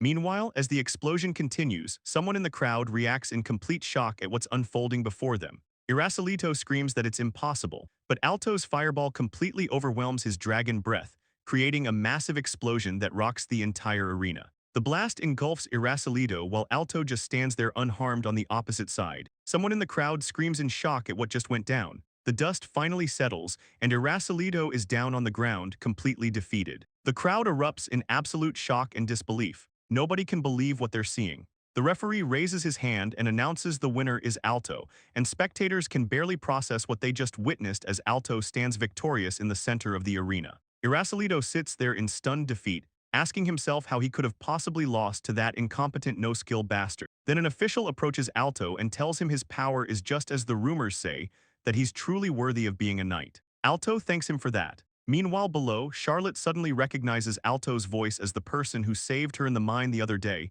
and she quietly says his name. Princess Charlotte approaches Alto with gratitude, thanking him so much for the other day. Alto reacts with complete shock, stuttering about her being a princess. Charlotte apologizes for the late introduction and reveals she's Princess Charlotte of the Kingdom of Lawrence. She tells him if it weren't for him, she would be dead by now, and she has his sincerest gratitude. Meanwhile, the guildmaster yells asking what the meaning of this is, and someone nearby admits they have no clue either. Charlotte tells Alto she has once again witnessed his abilities, that he truly possesses the strength befitting a knight. Then a male royal member explains their royal family would very much like to recommend Alto for the audition exam at the Royal Knight Academy. Charlotte continues, but there's a catch. To prove his skills are worthy of a recommendation, even for the royal family they cannot simply issue recommendations to just anyone. Alto will need to complete a quest first. Charlotte asks if he'll accept, mentioning he'll also be paid a reward for completing the quest. Alto immediately responds that he'd be honored. Charlotte tells Alto she'll contact him again officially at a later date, adding that she truly wants him to become a knight. They shake hands. Charlotte says she has high expectations for him, and Alto thanks her very much, his expression showing genuine appreciation and determination. But the guildmaster is furious, yelling at Irascileto that it's all because he lost to that incompetent loser. He continues that he was humiliated as well, the anger escalating as he berates Irascileto for failing to clear a B-rank dungeon, which has caused their guild's prestige to hit rock bottom and earned them the royal family's resentment. Irascileto can only apologize profusely. The guildmaster coldly states that normally he would fire Irascileto right this instant, and Irascileto panics, begging for anything but being fired. The guildmaster declares he's giving Irascileto one last chance, explaining that the very survival of their guild is at stake and he cannot allow it to fail. However, at this rate, Irascileto will forget his career as an adventurer entirely. Irascileto desperately asks what kind of chance he's being given. Then the guildmaster's plan becomes clear as he orders Irascileto to rig things so that incompetent fool Alto commits a blunder. He reasons that while the princess may have said those things about Alto's abilities, there's no way a no-skill could pull off a stunt like defeating Irascileto in a duel. The guildmaster explains that it's only logical to assume there's foul play involved. If they can just prove Alto is truly incompetent, it'll prove their claims were right all along. Irascileto gets excited, declaring it's as expected of the guildmaster. But then the guildmaster warns sternly that failure will absolutely not be tolerated again. Irascileto enthusiastically responds that he'll make sure to strip away that imposter's disguise. The next day, Irascileto and his party arrive at a cave entrance. One of the members nervously asks if this is the place where an infamous S-rank boss is sealed. Irascileto tries to reassure them that there's no need to actually fight any monsters. He explains that as an S-rank party, they might eventually be the ones to take down the boss sealed here. But for today, they're just on a scouting mission. The party stands together, staring at the ominous cave entrance. Then Irascileto's true intentions are revealed. He paid a fortune to a court official to find out which quest Alto is being sent on. He schemes that no matter what kind of cheating Alto is doing, he won't be able to defeat an S-rank boss. If all goes well, Irascileto might even be able to dispose of Alto as a nuisance permanently. Irascileto grins wickedly, determined to make sure Alto fails no matter what. The party enters the cave system with Irascileto calling out for everyone to move. Hours later, they arrive at the sealed chamber deep within the dungeon. Standing before the seal, Irascileto senses something disturbing. His whole body tingles from the sinister aura emanating from the sealed boss. One party member complains about having no idea how many high-grade potions they've consumed just to get this far, listing off S-grade potions and high-grade health potions. The complaints continue about getting cold feet. Irascileto commands his team to break the seal and grab the talisman. A female party member protests that this is an S-rank boss seal, and besides, this was just supposed to be a scouting mission. But Irascileto snaps at them to stop whining, insisting that if they grab the talisman and run immediately there'll be no problem. He threatens that if they don't do it now, they're all fired. The female party member yells at them to get the talisman now. Irascileto triumphantly yells that he did it. Suddenly, the seal shatters in a massive explosion of energy, the talisman breaking apart as the party watches from below. The seal ruptures completely with overwhelming force, and the party members scramble in panic as massive energy bursts forth. Irascileto screams in terror as they all flee from the breaking seal. Then a voice echoes through the chamber, identifying itself as the rank S boss. The female party member desperately yells at everyone to hurry up and escape while casting physical buffs. Meanwhile, Irascileto's face twists into a dark smile as he realizes this is the end for Alto. The party bolts through the dungeon corridors, one member calling out to wait for the captain. A few days later, Alto receives his quest briefing. Knights explain that these are the 2 knights who will accompany him on this quest and conduct his evaluation. The mission is a mine-type dungeon presented by the royal family, and it's a high-difficulty one at that. Along the way are almost all B-rank or higher monsters, and the boss is S-class. But there's history behind this dungeon too. Adventurers once attempted to conquer this dungeon's boss, but due to its immense vitality, the fight dragged on. Because there had been no actual damage dealt so far, they managed to seal the boss away after deciding they couldn't defeat it, and it's been left sealed like that for many years. The knights clarify that this mission isn't about defeating the boss though, it's about retrieving the treasure chest in the boss room. Two knights will be accompanying Alto on this mission, and since the boss is sealed, he won't even encounter it. Alto reviews the quest documentation carefully, checking his preparations and confirming his auto-magic settings are ready and his potions are stocked. Now Alto stands before the entrance to the dungeon with a notorious boss, facing his Knight Selection Exam High Difficulty quest. He's fired up and declares he'll clear this quest no matter what. Alto walks into the ominous dungeon entrance, ready to prove himself. Alto battles through the dungeon depths, cutting down monsters with precise strikes. The creatures fall before him as he pushes deeper into the darkness. Then suddenly, multiple glowing eyes appear up ahead, watching from the shadows. Alto holds up an ornate treasure item triumphantly, the quest objective secured. The female knight praises his detection skills, admitting she genuinely thought they were done for when that S-rank alert went off. Meanwhile, the male knight confesses he didn't expect them to clear the dungeon so smoothly. He still has room to improve, and he thanks Alto sincerely for carrying them through.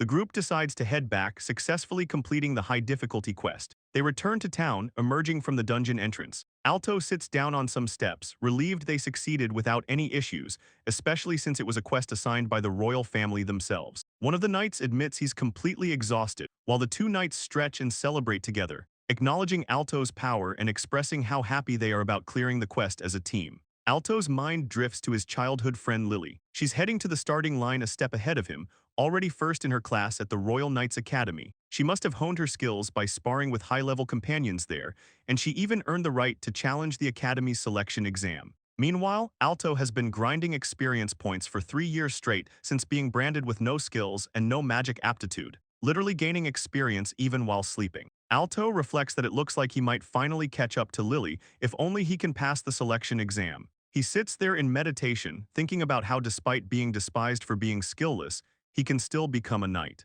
Alto prepares himself, casting his auto magic and resolving to work even harder for the exams, but first he decides to grab some food. Then, as he walks through town, a massive crowd suddenly appears, creating this dramatic commotion all around him. Alto just stands there frozen as chaos erupts everywhere. Someone in the crowd yells for everyone to run. Meanwhile, this blonde, spiky-haired guy in the center shouts that the boss has come down from the mine. Alto can't believe what he's seeing. People start panicking, asking if they're serious and if they need to hurry. Then someone mentions this is the one that even a group of A-rank adventurers couldn't beat. The blonde guy points and warns that's the way to the boss. Alto realizes the situation has gone completely sideways. People scatter in all directions while Alto takes off running in the opposite direction. He thinks about how the mine-type dungeon he went to is straight down this path, not far from town. They need to deal with the boss as fast as they can, as far away from the city as possible. But then Alto comes face to face with the threat. A massive dragon zombie emerges before him, its undead form towering and menacing. The dragon zombie regenerates constantly despite the barrage of attacks hitting it. Someone yells about what they're supposed to do. Another adventurer realizes no matter how much they attack it, the creature just keeps repairing itself without leaving a dent. The situation deteriorates as someone notes it's moving forward slowly but steadily. The blonde adventurer realizes that even with so many high-ranking adventurers gathered here, it's not enough. At this rate, the dragon zombie is going to reach the city. Alto moves across the elevated structure, his mind racing about all the people still left in the city. He casts Fireball X16X. The massive spell impacts the dragon zombie with devastating force, obliterating its head. Alto sees the result and thinks he blew its head off. Surely this should finish it. But then someone calls out that the creature is regenerating way too fast. Meanwhile, the Knight Commander of Security arrives on scene. A male knight with a goatee looks at the situation and realizes it's a complete disaster without even needing to ask. He asks what the situation is and spots Alto, recognizing him as the big shot the guards mentioned earlier. A knight yells to Alto that their attacks aren't doing anything at all. Someone else explains that regeneration is the dragon zombie's specialty and the reason it's ranked S-class. According to scholars, there are 7 cores inside its torso. They must all be destroyed at the exact same time. Then the technical challenge becomes clear. With 4 circuits, someone can maintain a barrier and launch 3 attacks simultaneously. Magic circuit diagrams illustrate the limitation. The blonde knight realizes that's impossible. Alto admits to himself it certainly won't be easy. The blonde knight notes the more talented at magic circuits someone is, the better their standard. Someone wishes they had someone like Lily, who possesses 7 circuits. But chanting and skill speeds vary from person to person. Furthermore, they must hit 7 cores moving inside the body simultaneously, which requires multiple people coordinating their skills. Alto realizes hitting the cores at the exact same moment is impossible, but the blonde knight yells they have no choice and needs everyone's help. He tells everyone to report how many magic circuits they have. Alto says out of everyone here, he has the most. The blonde knight says then they'll destroy the cores simultaneously. He's already located them with his appraisal skill. 7 core locations are revealed across the dragon's body. Left wing, left shoulder, solar plexus, neck and head. The blonde knight says he has 5 magic circuits, so he'll attack 5 locations. He needs Alto to strike 2 spots though, the right shoulder and the base of the right wing. Alto confirms he understands. Then the blonde knight yells here he goes. Alto yells fire lance and both of them unleash their coordinated assault. The combined attacks slam into the dragon zombie from multiple angles. Fire lances pierce through the creature's body, striking at the core locations with explosive force. Alto wonders if it worked, thinking it looks simultaneous to him. Meanwhile, observers note their coordination is incredibly perfect for an impromptu pair, as expected of a knight and a high-rank adventurer. But then the blonde knight calls out it's no good, he wasn't quite able to destroy the core. Alto reacts in shock. The blonde knight explains the thickness of the meat and hide are different, so hitting them at the same time isn't enough. Alto yells that they have to break the matter out and expose the core. But someone points out that even if they expose it, the thing'll just regenerate instantly. Another voice adds they have to land 7 attacks at once to expose the core in the first place. Someone says they'll need to hit it with another 7 simultaneous attacks after that. The blonde knight reacts to the sheer difficulty of the plan. But suddenly, the blonde knight shouts they have to do it and calls for everyone to help him. Alto and the others confirm they're in. The blonde knight announces he can see all 7 cores. Then someone tells everyone to take it down in one go. Alto and the others unleash their coordinated assault, yelling fire lance as multiple attacks converge on the dragon zombie. Someone shouts they destroyed the core, but someone immediately counters with a negative. The blonde knight confirms it's no use. Alto realizes the more people they have, the harder the timing gets.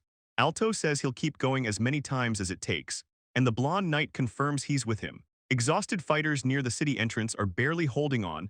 Alto observes that everyone has used high-level skills dozens of times, and now they're running out of mana with their accuracy dropping fast. The blonde knight asks what they're going to do now, but then Alto calls out to him and asks to be allowed to do it. The blonde knight turns and asks Alto if he has many magic circuits.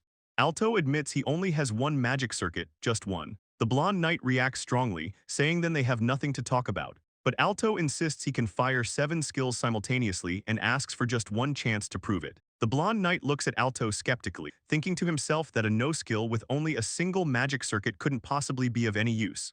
Meanwhile, the blonde knight tells Alto they'll give it a try, thinking to himself that he's run out of options anyway. Alto thanks him enthusiastically, ready to prove himself. Someone tells Alto they'll tear through the dragon zombie's flesh and expose the cores, then orders him to destroy all 7 of those cores simultaneously. Alto confirms he understands. The blonde knight charges forward, yelling that he's going in and casting fire lance as the coordinated assault kicks off, multiple fighters launching attacks from different angles. The dragon zombie gets bombarded with strikes as Alto, and the blonde knight execute their synchronized offensive massive explosions, erupting across the battlefield, as their attacks converge on the massive undead creature. Then someone shouts that all 7 cores are out, and another voice desperately calls for their auto magic to work. Alto activates his skill, commanding Fireball X7. The blonde knight reacts in shock, realizing Alto really fired 7 shots simultaneously, someone else expressing amazement at what they're witnessing. Alto concentrates intensely, determined to make sure all his attacks hit at the exact same time. Alto's thoughts are racing as he focuses on the task ahead. He's gotta hit the dragon with 7 fireballs, and the target just keeps moving. This is his moment to show off the results of practicing orbital control for days without rest, and failure just isn't an option for him. Then someone commands him to go. Alto moves in close, engaging the dragon zombie directly. The creature roars and tries to counter, but Alto refuses to let it interfere, declaring he won't let it stop him as he presses his attack. Meanwhile, the blonde knight commander observes Alto in the heat of battle, thinking this guy was about to be crushed, yet hasn't even flinched. He notes Alto's incredible focus as Alto closes in and strikes the dragon zombie directly with devastating force.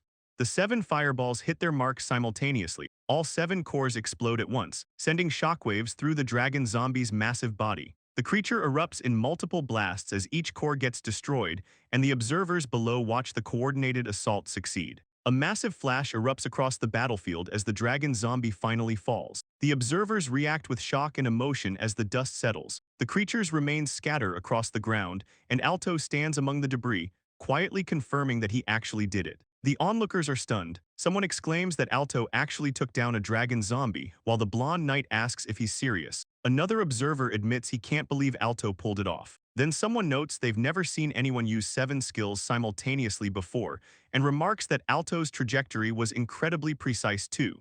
The blonde knight approaches Alto, acknowledging they couldn't have done it on their own and thanking him for his help. He asks for Alto's name, though it's a bit late for introductions. Alto responds that his name is Alto. Meanwhile, someone nearby explains that he's the guy who won that duel the other day and finished it in an instant. The blonde knight mentions the name sounds familiar, and Alto confirms it in a measured way. The blonde knight admits he'd heard the rumors, but seeing such a skilled person in action proves Alto is truly worthy of being a knight. He adds that even a knight can't fire 7 spells at once. Alto thanks him, but thinks to himself that he can actually fire 16 at once, though he'll keep that information to himself. The crowd gathers around Alto and the knight, celebrating the victory. They declare a hero of the city has been born, shouting that they survived because of Alto and calling down blessings on him. Back at the palace, Princess Charlotte reports to a male royal official that Lord Alto's mission was a complete success. The official notes that Alto actually defeated the S-rank boss that had been sealed away, pretty insane when he thinks about it. Charlotte presents the report from the knight who accompanied Alto on the mission. The knight's assessment states that Alto's skill, courage, focus, and cooperation were all superb, and that he's someone the knight would genuinely love to serve with as a fellow knight. Princess Charlotte declares that the results are seriously impressive, and they've gotta make sure Alto becomes a knight no matter what happens. The male official agrees completely, no hesitation whatsoever. Then someone reports that the boss that got taken down had a permanent seal placed on it originally. But here's the thing, they add that there were traces showing it had been undone by someone, which is obviously suspicious. Meanwhile, Princess Charlotte and the male official are discussing the whole situation in the palace hallway. The official mentions that he heard from the accompanying knight that they did force their way into the sealed boss room. Someone notes that Alto actually broke through the barrier himself. The official assures Charlotte that the real culprit and the evidence will be revealed soon enough though. The male official reports that the culprit was a man named Iraso, who had a duel with Lord Alto, and he confirms that just like Princess Charlotte suspected, Iraso was arrested immediately. Princess Charlotte considers this, thinking about the grudge behind it all. Then the male official tells Princess Charlotte that he expected as much, so he already went ahead and summoned the military police and sentenced Iraso to 20 years of mine labor. Meanwhile, Irasolito sits at a table laughing to himself about how perfectly his plan went and how pleased the boss was. He's thinking that if that guy fails his quest, Irasolito himself will become a knight. But suddenly, military police burst into the room. Someone yells about the military police arriving and orders everyone not to move. Irasolito looks completely shocked as the officers surround him. The military police announce that Irasolito is under arrest for the crime of unsealing an S-rank boss and endangering the city. Irasolito protests desperately, demanding to know why he's being arrested and insisting this has to be some kind of mistake. The guy tries to stall, asking what proof they have and claiming he has nothing to do with anything. But the officers tell him not to bother resisting and show him that the evidence is all here. Irasolito continues screaming that this has to be a mistake as they drag him away. Meanwhile, back at the palace, the officials discuss how they also arrested the master of the guild Iraso belonged to. Turns out both men have additional charges like bribery and power harassment, so their punishment will be even heavier. Someone remarks that it's a relief they were able to eliminate him before he might have posed a threat to Master Alto. The male official agrees absolutely. Then a knight announces that Master Alto has arrived. Princess Charlotte tells them to let him in.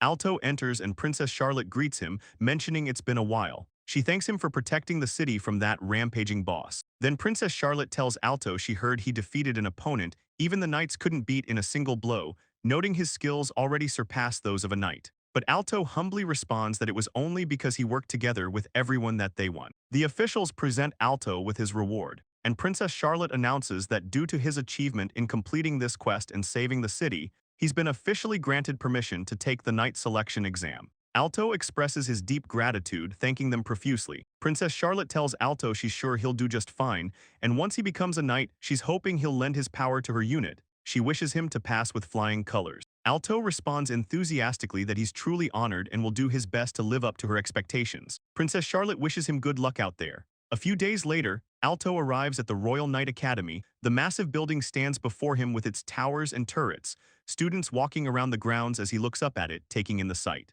Then the academy system gets explained. During the night selection exam that lasts 1 month, Alto will be treated the same as a student of the Night Academy. There are two types of students: regular academy students and recommended commoners. Through classes held between exams, students learn the necessary skills as a knight beyond just practical techniques. Alto walks through the academy grounds as noble students glance at him, and he can't help but think about what it's gonna be like living in the school dorms during the exam period. Meanwhile, elites from all over the country are here sharpening their skills, and the reality hits him. He won't become a knight unless he surpasses every single one of them. But Alto decides he'll just do what he can as usual, quietly and efficiently, then looks around trying to figure out where the orientation even is. Suddenly, a staff member tells Alto and the other waiting students that the briefing officer will be here shortly, so they should wait a little longer. Alto stands in the hallway with this serious expression on his face. The weight of it all starts sinking in. Just because someone entered the Royal Knight Academy doesn't mean everyone will become a knight. Everyone here is a rival. Then there's the fact that the knight selection exam is held only once, right in the middle of the third year. Alto's heard that graduates won't struggle to find work with the title of academy graduate, but here's the thing: if they fail, they'll carry the burden of not becoming a knight for the rest of their lives. Alto walks alone, thinking about how becoming a knight seemed absolutely impossible before. His mind drifts to Lily, the girl who transferred in the middle of another semester. If she'd progressed normally, she would have graduated and become a knight by now. Then someone calls out to Alto. He turns around, and it hits him that somehow he's managed to take the same exam as Lily, just 1 year behind her. The thought crosses his mind that if someone doesn't give up on their goals, chances really do come around. Meanwhile, background students are gossiping about the nepotism brat everyone's been talking about. A blonde noble approaches Alto with this smug expression plastered on his face, introducing himself as Bon Bone, heir to the House of Bone and current student at the Royal Knight Academy. Alto just introduces himself simply, keeping it short. But then Bon Bone tells Alto he's wondering what kind of dirty tricks someone like him used to get his recommendation. Alto thinks to himself that dealing with guys like this is just exhausting. He decides it's best to just brush him off, noting that the survival skills he honed back in the Black Guild are actually helping him handle this situation. Bon Bone then tells Alto to let him see his magic aptitude with his appraisal skill. Alto realizes it's possible to see someone else's aptitude with higher-tier appraisal magic, but he's pretty sure that's a serious breach of etiquette. Bon uses his appraisal skill on Alto, and his eyes widen in shock as he sees only one magic circuit. Bon mutters something about the pathetic result, and students around them start gossiping loudly. Someone yells that with only one barrier Alto's done for, asks how he's even supposed to attack. Meanwhile, others laugh that even a commoner has more circuits than that. Then Bon Bone yells at Alto about how a knight is someone superior like him, tells everyone to watch this. He casts his fireball magic with a dramatic display, and the students around them immediately start praising him, saying as expected of Lord Bon to master 5 magic circuits simultaneously with such magnificent precision. Bon declares this is the power of a man destined for knighthood. He mocks Alto, saying someone like him who struggles just to maintain a single barrier could never hope to serve as a knight. Bon grins smugly, saying it looks like Alto is stunned by the magnificence of his magic. But Alto just smiles calmly and asks if Bon is really bragging about landing a mere 5 fireball. Alto reflects internally that he thought the princess's words were just flattery, but maybe he can actually hold his own even with his current strength. The nobles react with confusion and anger at Alto's confidence, demanding to know what he's looking so happy about. They tell him if he's claiming he's not some connection higher, then he needs to prove it. Someone asks how many times Alto needs to hit the target and challenges him to try if he thinks he can. Alto simply says fireball times 16, and just like that, he casts the spell as 16 fireballs shoot out simultaneously toward the training targets. The massive barrage of fireballs hits the targets with devastating precision, and the watching nobles just stand there frozen in complete shock. Meanwhile, Bon and the others are losing their minds, screaming that it's impossible. 5, no wait, 16 at once, there's no way that's even possible. Then someone demands to know what kind of trick Alto used. But Bon just yells at him not to give him that crap, saying there's no way he could pull that off without cheating. Alto calmly responds that he didn't cheat at all. Alto says if he had to explain it, he guesses his unique skill is basically his cheat. Someone shouts that he only has one magic circuit and just trails off in disbelief. Another person complains about how noisy things have gotten, asking what the hell is going on. Suddenly, a stern-looking man steps forward and introduces himself as Arthur. Apparently, he's been appointed as the examiner for this term's selection process. The students recognize him immediately, asking if he's really Captain Arthur, the prodigy who became the youngest captain in history. Arthur explains he'll get straight to the point about the exam. It consists of 3 rounds including individual, dungeon, and team battles. He states he'll award an emblem to those he deems have reached the required standard. Alto observes that Arthur seems like a total celebrity around here. Arthur continues breaking down the exam structure. There are 3 emblems in total: the emblem of effort, the emblem of adaptability, and the emblem of teamwork. Acquiring all 3 emblems will earn someone the right to become a knight and pass the exam. He clarifies that basically, candidates should aim to collect 1 emblem during each of the 3 exams. A diagram shows the structure with dungeon battle, team battle, and individual battle all leading toward Alto as the participant. However, if abilities are recognized, multiple emblems may be awarded in a single exam, at least. That's how the system works on paper. Arthur keeps going and gives one piece of advice. Every year, there are those who think they can slack off until the final exam and grab all 3 emblems at once. But emblems can't be earned by people with such naive mindsets. He adds that if someone can't give it their all in the first test, there's almost no chance they'll step up for the next one. He mentions this is coming from someone who's supposedly an elite even among the knights. Alto thinks to himself that they have to earn their recognition, and this is gonna be a tough exam. Meanwhile, the group of noble students stands together, listening. Arthur wraps up the briefing. The exam's happening in 1 week, and it's gonna be individual, one-on-one matches where everyone fights each other. The matchups won't be announced until the day of the exam, so that's all for today, and he dismisses them. 1 week later, the Royal Palace Arena is absolutely packed with spectators. Alto reflects on the past week. Since he had unlimited access to the training grounds in his free time, he could do way more applied training than when he was stuck cooped up in the forest. He's been training with the constant auto-magic thing going until today. Plus, the classes let him ask pros questions, making it way more efficient than just self-study. So he's welcomed this day in perfect condition, and his fire magic has actually leveled up. His fire magic level went up for the first time in a while too. Then suddenly someone calls out to Alto. Lily comes running toward him all energetically, and Alto recognizes her immediately. Lily greets him super excitedly, saying it's been a while. They meet up in the arena waiting room where other students are also gathered. Alto congratulates Lily, saying she actually became a knight, and Lily thanks him, saying he's finally made it this far too. Lily wishes Alto good luck in the future as his junior. Alto notes that her skill is amazing after all. He explains that a lot happened, but he managed to get a recommendation from the princess. Alto tells her he'll do his best as her senior. Then another noble student approaches them, calling out to Alto and saying he didn't know Alto knew a knight. Alto responds simply with a greeting. Meanwhile, a noble student spots Alto in the arena hallway and tells him that it seems they're matched up for today's game. Suddenly, another noble student yells at Alto, saying he'll prove once and for all that Alto isn't some cheater, and he expects him to give it his all today. Bon Bone, heir to the House of Bone, stands with other nobles. One of them comments that there's not even a 1 in a million chance they'd lose. Bon Bone agrees confidently as the heir to his house. But Alto stands apart from them, wondering where on earth that confidence comes from. Someone observes the scene quietly. An older, large man in formal attire appears, and Bon Bone rushes toward him excitedly, asking if Duke Wilo could have come to see him.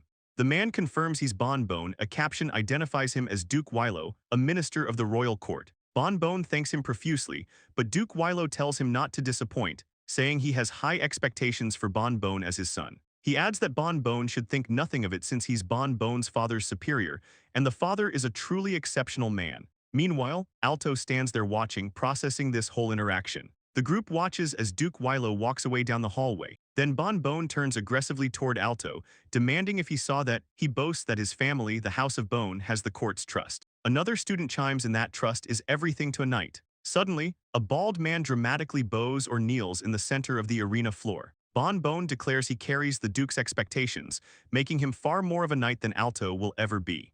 But then someone tells them to pardon the intrusion. An older man in elaborate royal robes appears in the hallway, and the noble students react with shock. A caption identifies him as King Lawrence, father of Queen Charlotte. The king comments that it seems many students are taking the exam again this year. Then someone apologizes for the intrusion before their exam and tells everyone not to mind him and to carry on as they were. Alto is stunned, wondering what business the king would have in a place like this, while Bon Bone is even more shocked, barely able to process that it's the king himself. Suddenly, Bon Bone rushes forward, yelling that it's an honor to meet His Majesty for the first time. He explains that the House of Bone has served the royal family for generations, and even his father is highly regarded by the minister. But the king addresses Alto directly instead, saying he's heard much about him from his daughter. He adds that he's been looking forward to seeing Alto in action.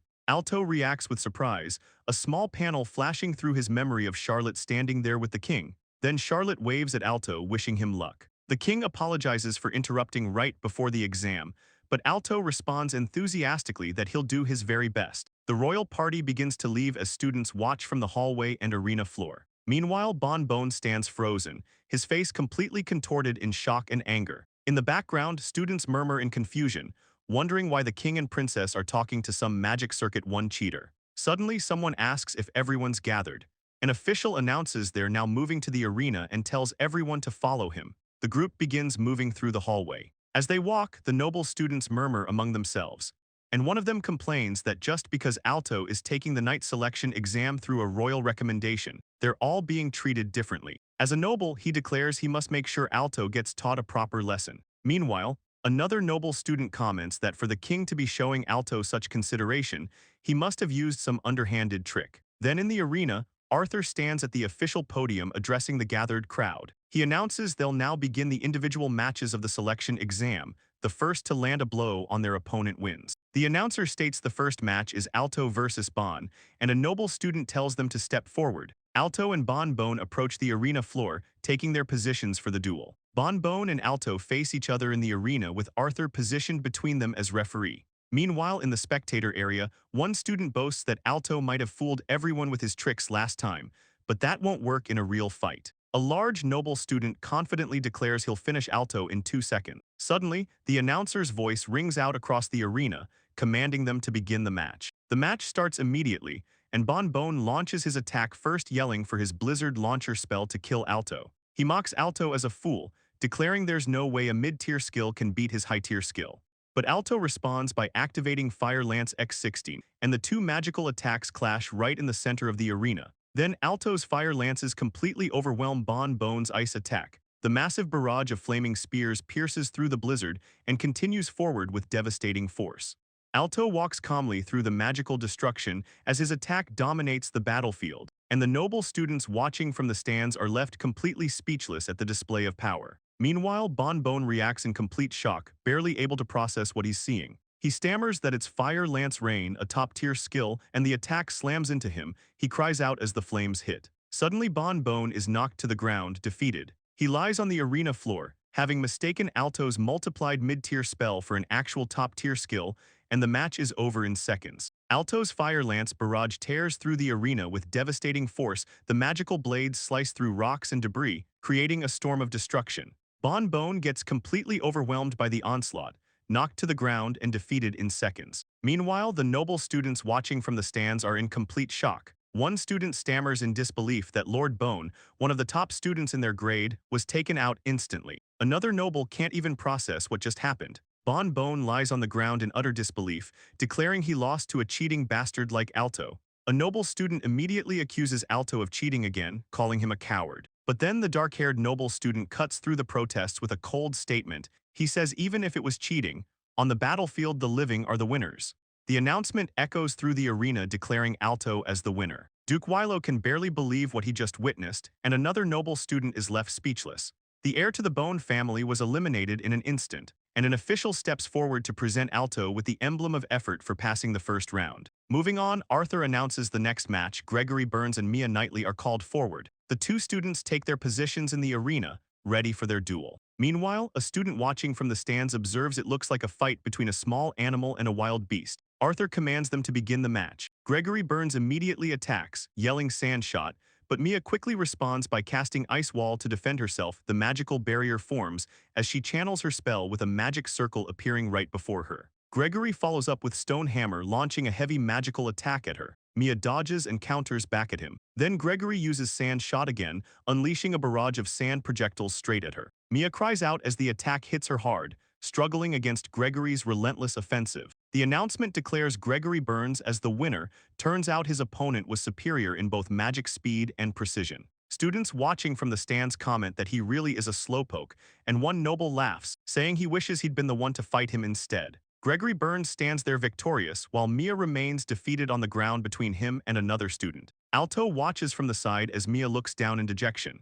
Meanwhile, Arthur dismisses everyone for the day, telling them good work and that the second exam is in 2 weeks. Details will follow later. Students start discussing among themselves how less than a third of the total group actually managed to get an emblem. Alto reflects on the situation as the crowd disperses. The second exam is a dungeon crawl. He should have more experience than the Knight Academy students, but dungeons are prone to the unexpected. He realizes if it's like this every time, hardly anyone will become a knight. Then Alto heads toward the training grounds, determined to be fully prepared. Alto arrives at the training area right after the exam.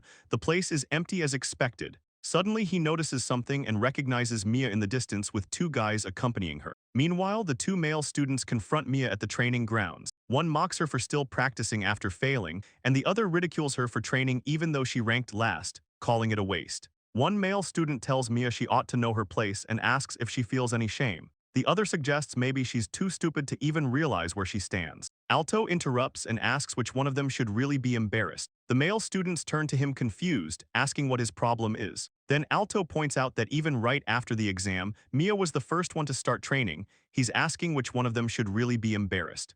He calls them out for insulting someone working their hardest, saying they're violating the code of chivalry. Meanwhile, Alto reflects on his own experience over the past 3 years since the rite of aptitude. He kept training without breaking despite hearing countless words like these. He knows better than anyone how painful this is and how incredible it is to never give up. The students suddenly recognize Alto. One realizes he's from an outside exam, another notes they've never seen his face before but he's talking big. But then one of them puts it together. He's the one who took down Bon Bon in a single hit. Alto thinks to himself about the school, realizing he knew there would be a lot of nobles but still finds the situation concerning. Mia approaches Alto and thanks him, then introduces herself as Mia Knightley, a student at the Knight Academy. Alto tells her it's nothing worth thanking him for, but Mia mentions she saw his match today and his magic was so refined and amazing. She asks Alto how she can become as strong as him. Alto asks Mia if she has any magic she's good at, since he can't really say anything until he sees her ability first. Mia mentions the highest level one she's got is a unique skill. Alto gets excited and asks if she can show him, but Mia asks if Alto could make some flames float instead. Alto agrees and casts Fireball. Then Mia immediately counters with Dispel Shot, and Alto watches in shock as his magic completely vanishes without a trace. Alto can't believe what just happened. He's read plenty of books about unique skills but never heard of anything like this before. Mia explains it's called Magic Resolve, where a small bullet pierces the skill's magic core and nullifies it. Right then, Alto realizes what incredible power she has. Mia admits she can't control it properly. That last shot was just pure luck. The mana waves between their skills interfere with each other and the trajectory shifts, so on bad days, even shooting 100 times might not land a single hit. Alto understands that even if someone can raise a skills level, handling it properly is a completely different matter. He suggests Mia can use him for practice, and Mia looks surprised at the offer. Meanwhile, Mia worries about whether she actually hit Alto or not. Alto reassures her, mentioning he had a hard time once because he couldn't control multiple skills at once. He thinks it's hard unless someone actually clashes magic against magic and learns the feel for it. Then Alto admits he messes up starting around the guest area, but explains his unique skill allows him to keep it activated unconsciously, firing every time with the same trajectory and power, as shown by his consistent second shots. Alto points out it's perfect for practice since every shot is truly chantless and identical. Mia thanks him so much and says she's starting to get the hang of it with this. Alto responds positively, Mia agrees enthusiastically, and Alto declares they should get started with the training. The training session continues as Alto stands in the practice field with multiple fireball projectiles floating around him. Mia shouts Dispel Shot and fires her magic nullifying bullet at one of them. The shot narrowly misses, almost connecting with one of Alto's magic spheres. 30 minutes later, Mia collapses on the ground completely exhausted, her mana reserves totally depleted. Alto apologizes for keeping her there so long, but mentions this is training for him too. Mia asks if Alto has a larger mana pool since he's using way more skills than she is. Alto admits that at first he was worse than everyone else at magic, then explains that Mia must have worked really hard because mana capacity isn't actually connected to magical aptitude. Mia suddenly bows deeply before Alto and asks him to take her as his apprentice. Alto is completely caught off guard by the request. Then Mia looks up with determination and declares she wants to become strong like him. Meanwhile, Mia reflects on her situation. She's always stuck at the bottom of the class and failed this exam too. She recalls other students telling her she's so weak she's not even good practice, finishing last place again. But despite all this, Mia passionately declares she wants to become someone who can have confidence in her own strength. Even though she's weak, she'll work as hard as Alto does. Alto relates to Mia's struggles since her situation is similar to what he went through. He doesn't think he can actually teach her anything though. Still, Alto accepts her request and tells her he's counting on her. Mia thanks him profusely and offers to help by showing people around the school and doing daily chores, doing her best even though she can't repay him in a big way. Alto admits he doesn't really know his way around campus, so that would actually help a lot. Mia agrees enthusiastically. 2 weeks later, the second exam begins at a dungeon site. Over the next few days, the dungeon exam will run with 5 people per day attempting to clear it. Mia watches the participants gather and wonders if Alto will be all right. Meanwhile, one of the examiners smirks and wonders how long until Alto drops out. Inside the dungeon, someone mentions it's been a while since they've been in a dungeon and finds it fun. They discuss how the exam location changes depending on the day. Someone confirms this prevents students from making maps and cheating, since the dungeon isn't always in the same place. Before the second exam begins, an examiner explains that knights take on a range of missions like escorting and dungeon raids. For the second exam, the students will be conquering a dungeon. Alto recalls the details and realizes his body feels heavy and his skills are weaker than usual. He figures out the dungeon itself must have a debuff effect on it. The purpose this time is to evaluate their adaptability. Even for the organizers, having high-rank monsters in the test dungeon would be a big risk, so the debuff makes sense as a way to test how students handle impaired conditions. Alto descends into the dungeon entrance, glad things are progressing smoothly. This time he's constantly scanning for traps and enemies with his auto magic. Alto makes his way through the dungeon floors, setting his search target to find the rarest item around, and the treasure on the final floor is probably the rarest one. He reaches the stairs leading down and notes they're almost at the 10th floor. Then Alto uses his detection tool and it immediately gets a reaction, displaying a map with the target location. He thinks to himself that they're clearing this at a pretty good pace. Alto completes the dungeon and returns safely to report his quest cleared. The examiners observe that his stamina also seems more than sufficient. One examiner checks Alto's route with a farsight crystal and confirms his choices and pacing were perfectly balanced. Alto is marked as passed. He thanks them for their evaluation, but suddenly someone yells out, accusing Alto of totally cheating.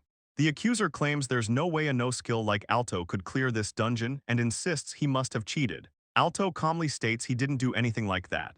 Meanwhile, Duke Wilo erupts in anger, shouting that the results strengthen the princess faction. His subordinates frantically apologize, not wanting His Highness to be displeased as well. Duke Wilo declares he's counting on them not to fail and vows he will have his son pass first to raise the prestige of the prince's faction. He swears he will definitely bring Alto down in the next exam. Someone suggests Duke Wilo must have put a debuff on Alto to mess him up, since his father personally hired professionals from the underworld. Another voice counters that Alto must have had someone from outside buff him too, calling him a coward. They insist there's no way he could clear a high-difficulty dungeon while under a stamina-reducing debuff. But then an official steps in, stating he was monitoring Alto through a remote crystal during the exam and saw nothing suspicious. He asks what exactly is unfair about Alto's performance, and the nobleman is left stuttering without a response. The older noble asks Bon Bone if he has any reason to believe Alto can't be won over. Bon Bone looks irritated but doesn't respond directly. The official announces they'll continue the test and calls for the next participant, Mia Knightley. Someone nervously confirms their proceeding.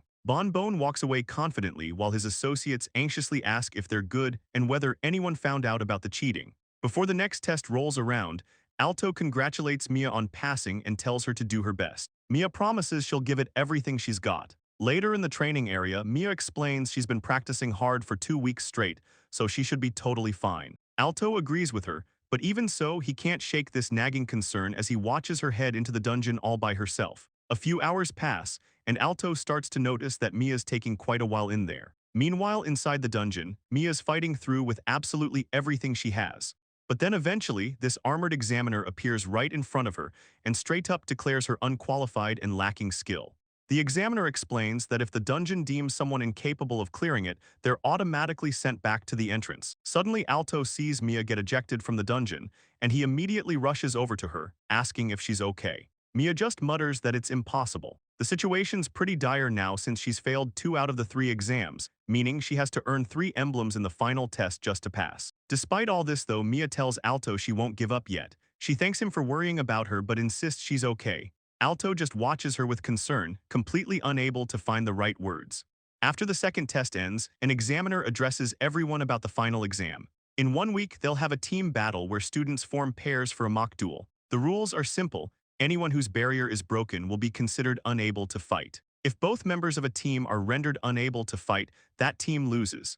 The examiner notes that quite a few people have already given up after ending up with zero emblem. Normally, any applicant for a night selection exam would be allowed to participate, but the situation has changed dramatically. The examiner continues, explaining that those who came to the venue today will be divided into teams for the third test. Opponents will be revealed on the day of the match itself, and the day before will be used for preparation. He dismisses everyone. As the students disperse, someone observes that the number of people has dropped significantly compared to the first test, less than half remaining at this point. Mia notes that most people have zero emblems after all. Mia asks if there's still a chance someone could succeed next time, like, if they try 3 more times, could it happen? Alto mentions that among the people who didn't get the emblem, apparently quite a few gave up even after passing the first and second exams. Mia says that's what her senior told her, adding that there haven't been cases like that before. Alto responds that if the chances are almost zero, it's pretty understandable why people would give up. Mia just looks at him quietly for a moment. Then Alto tells her that even so, she should be proud of herself for still being here. Meanwhile, at the training grounds, Mia casts Dispel Shot and the spell barely misses its target.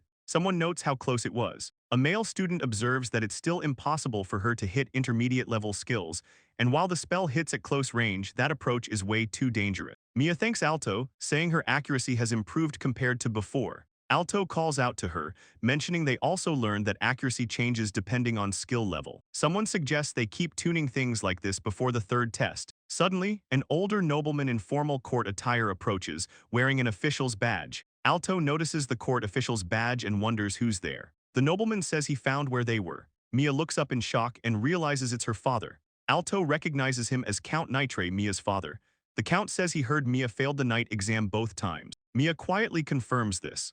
The Count continues, saying that people at court are talking about it, wondering if she still intends to keep at it. He says they're calling her a fool, claiming the daughter of Count Nitre has no talent for becoming a knight. Alto steps forward and asks the Count to wait a moment. Mia tries to apologize, saying she's trying so hard. But the Count asks who Alto is and questions whether he thinks effort alone can make someone a knight. He adds that no matter how hard someone tries, results are everything, and this disgrace is beginning to stain the whole family. Mia looks on with concern. Alto starts to object, but the Count cuts him off, stating that nobles have their own roles and responsibilities, then tells them not to disgrace the family name any further. Then the Count delivers his ultimatum: if Mia fails every exam, she'll be banished. Mia just stares at him in complete shock. After Count Nitre's departure, Alto sits on the steps, mentioning how the Count said his piece and then just bailaed. Mia sits beside him looking totally dejected, explaining that her father is always like that. She goes on about how no one expects anything from her since she wasn't blessed with talent for magic.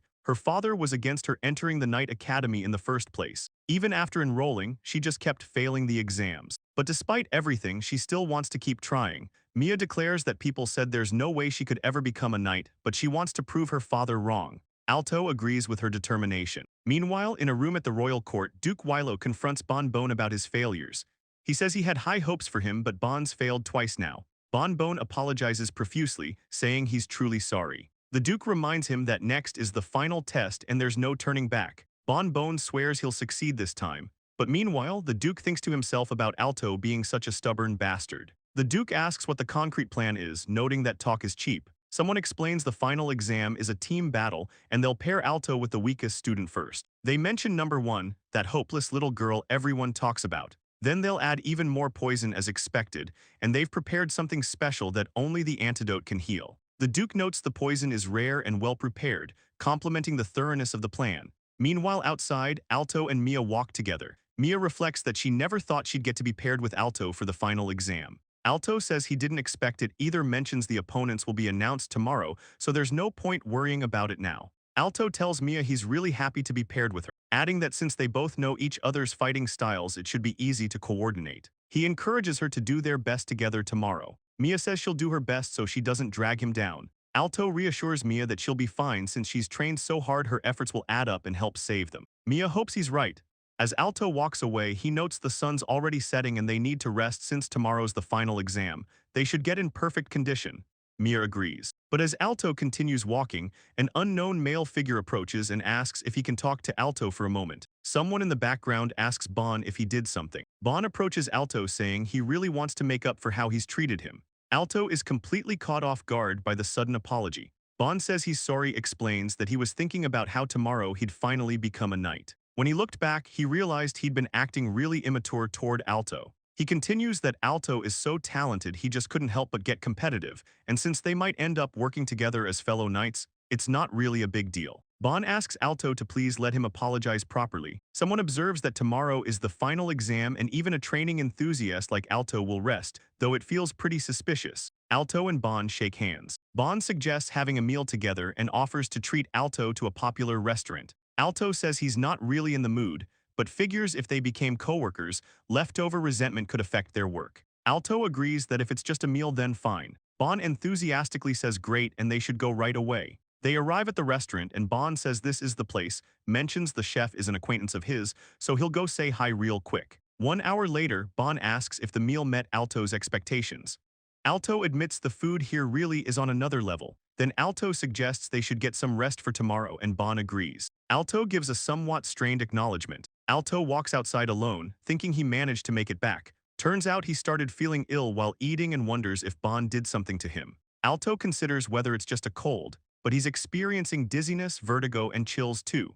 Meanwhile, at the exam arena, someone notes that Alto is late, points out that he's usually the one who acts early, not showing up until the very last minute. Then Alto appears dramatically before the crowd. Mia calls out to him, shocked by how pale his face looks and asking what's wrong. Alto admits it looks like he caught a cold but says he's fine and can still fight somehow. But Mia insists she's never seen Alto so worn out before and that he's definitely not okay. She tells him to please report to Captain Arthur and ask to move his turn down so he can get some rest. Alto hesitates but thinks to himself that once he becomes a knight, he can't afford to take breaks for being unwell, and this is part of the test to become one. Then Captain Arthur announces he'll now reveal the matchups for the first round. Captain Arthur announces the first round matchup, the Altomia Nitri team versus the Bon Bon Gregory Barnes team. Someone in the crowd realizes this means Alto can't rest since it's the first match. Another observer notes that Alto is going up against Bon, who already has it out for him, and Gregory, the one Mia couldn't beat before. Mia looks absolutely shocked at the announcement. Alto tells Mia they'll be fine despite his condition, and Mia reminds him that he's going to prove his father wrong. She affirms this with enthusiasm. Then the two teams face each other in the arena, and Alto stands hunched over, clearly unwell and struggling. Gregory approaches with an exaggerated, mocking tone, asking Alto if he's okay and fake laughing at his condition. Alto recognizes what's happening and realizes Gregory was in on whatever Bon did to him. The official announces the start of the match, and immediately Bon launches his attack, casting Fire Lance. Gregory joins the assault, and the combined magical attacks slam into the arena floor with massive explosive force, kicking up dust and debris everywhere. Mia desperately calls out for Alto to defend himself, and Alto, barely able to react in his weakened state, manages to summon an ice wall. The massive ice barrier erupts from the ground just in time to block the incoming attacks. Alto apologizes to Mia, struggling to catch his breath and clearly at his limit. Mia asks if he's alright, her voice filled with concern, but Gregory just laughs confidently, declaring this is going to be easy. He immediately follows up by casting Fireball Rain, sending a barrage of flaming projectiles raining down across the entire arena toward Alto and Mia's position. Mia yells out and casts Hail Shot, sending a barrage of ice projectiles across the arena. Alto, struggling through his weakened state, grunts and somehow manages to activate Fireball X16. The massive volley of flaming spheres rains down across the battlefield while Mia's ice magic fills the air from the opposite direction. Multiple explosions erupt across the arena floor as the spells collide and impact. Alto thanks Mia for her support, and she responds that he's always helping her, so it's only natural she helps him now. But suddenly an observer calls out as one of the opponents makes a move. Someone gets knocked violently across the arena. Mia immediately recognizes the danger and realizes this is a pincer attack. She calls out that they'll have to fight separately. Meanwhile, one of their opponents casts Sand Press, and massive earth constructs begin forming around them. Someone recognizes that Alto just used an advanced skill. Alto attempts to activate Fire Advanced Lance despite his condition. He struggles internally, unable to properly gather his mana in his weakened state. Mia calls out to Alto in concern, then screams as the situation worsens. Alto takes a heavy hit from an attack. Gregory yells for his spell to crush them. Alto realizes the technique formation is complete, but he has no choice except to fire it despite his mana problem. Then a massive explosion erupts across the arena. The impact creates an enormous crater with Alto at the center, shown from an aerial view.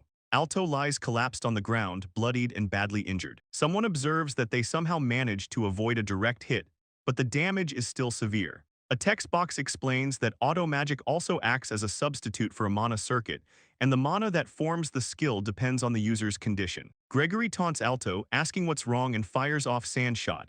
Alto grunts and counters with Fireball, dodging desperately. He realizes this is bad. If this turns into a battle of endurance, they'll lose. Alto's barely holding on through the pain and doesn't know when he'll lose consciousness. He thinks strategically that he must avoid a situation where Mia ends up fighting 2-on-1. Alto's face hardens with determination as he resolves that even if it costs him his life, he'll take Gregory down. In the background, Mia continues fighting her own opponent. Alto commands his spell to activate Fire Lance.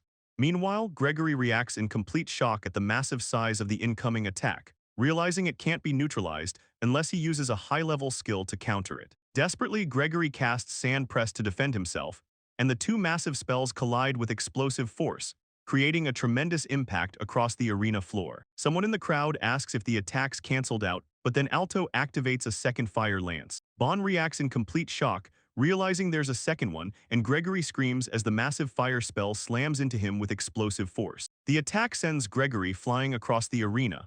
Bon announces that Gregory is incapacitated, while Mia reacts in disbelief at what just happened. The observers are stunned that Alto managed to defeat the top-ranked Gregory while poisoned. Someone in the crowd thinks to themselves that this was expected of Alto. But then the scene shows Alto collapsed on the ground with another figure standing nearby. An announcer declares that Alto is down, and Bon starts laughing, admitting Alto really scared him for a moment there. Bon grins and taunts that this is the end for Mia, telling her she's such a loser, and that without her buddy Alto, she can't do a damn thing. The arena shows Alto lying collapsed with Mia standing protectively over him, and she responds with a dismissive sound. Meanwhile, Bon reflects on how the original plan was for him and Gregory to exhaust Alto's stamina and finish him off when he was weakened. They were supposed to take down Mia with ease after that, but things didn't go as planned. Bon taunts Mia, claiming a loser like her is nothing and he can take her down all by himself. He casts Fire Lance while Mia defends with Ice Wall, but she notices the power is even stronger than before. Bon continues mocking her, saying she hasn't gotten a single emblem and it's useless to try now.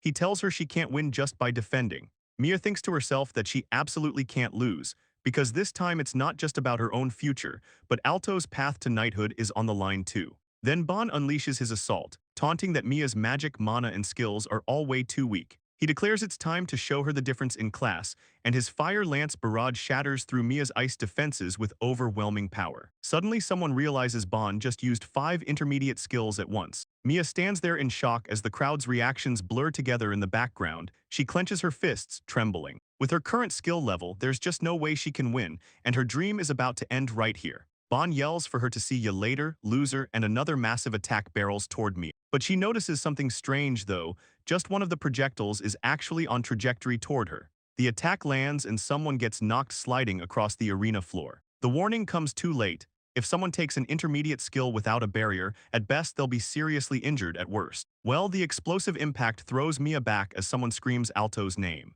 The scene pulls back to reveal the grand arena hall where this whole battle is unfolding. Meanwhile, Mia's thoughts drift to a memory. She happened to be there at the aptitude ceremony where Alto was declared a no-skill. He looked hopeless, weak, and unsteady. She impulsively called out to him, but he didn't notice and just walked away. Both of them were born nobles, yet their magic aptitude was low. Then half a year later, that same kid was banished from his home. She saw him training alone deep in the forest. Maybe she felt a bit of kinship with him, since they were both seen as burdens or nuisances. But despite having lower magic aptitude and harsher circumstances than her, Alto's eyes had not yet lost their light. Mia, who had always been pitied and overly concerned with those around her, was deeply moved by how he kept striving without wavering. Before she knew it, she had come to admire him even on low wages. He worked earnestly and cast off teammates who insulted him. Even though his stamina must have long since reached its limit, he kept training on his own. Mia's thoughts continue. There was no way she could slack off when she lived in a more fortunate environment than Alto. Encouraged by him, she began training and worked desperately to catch up. As a result of working hard on her own, she earned her ticket to enter the Royal Knight Academy. For about 3 years after enrolling, she kept pushing herself even though everyone made fun of her. That was exactly why she didn't have any time to rest. Then when she spotted him at the briefing for the knight selection exams, her heart leapt in her chest. When he showed his overwhelming skill, she realized he was someone far beyond her, from another world entirely. Seeing him being recognized by everyone, she felt a strange mix of joy and loneliness. She'd gathered a lifetime's worth of courage to speak to him, now her classmate.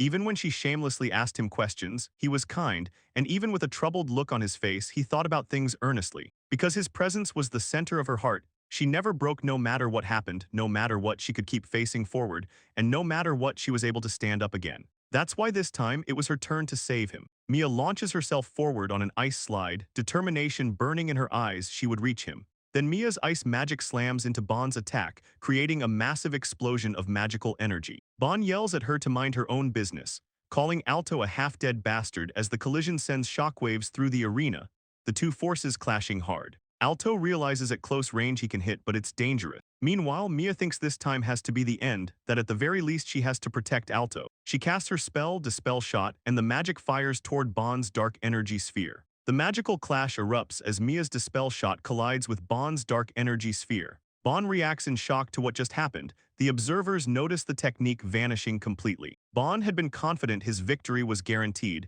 thinking his magic power was even higher, but now he can't believe what's happening. Something feels different to Bon now. He realizes it's somehow easier to control his magic, and his strength is surging. His rage takes over and he screams at Mia that she should know her place and should be dead already, launching another attack. The two fighters exchange magical projectiles across the arena, multiple glowing spheres of magic flying through the air between them as the battle intensifies. Then they close in for direct combat. Mia sees her opening and announces that at this distance, she won't miss with her Dispel Shot. She targets the dark sphere directly and fires.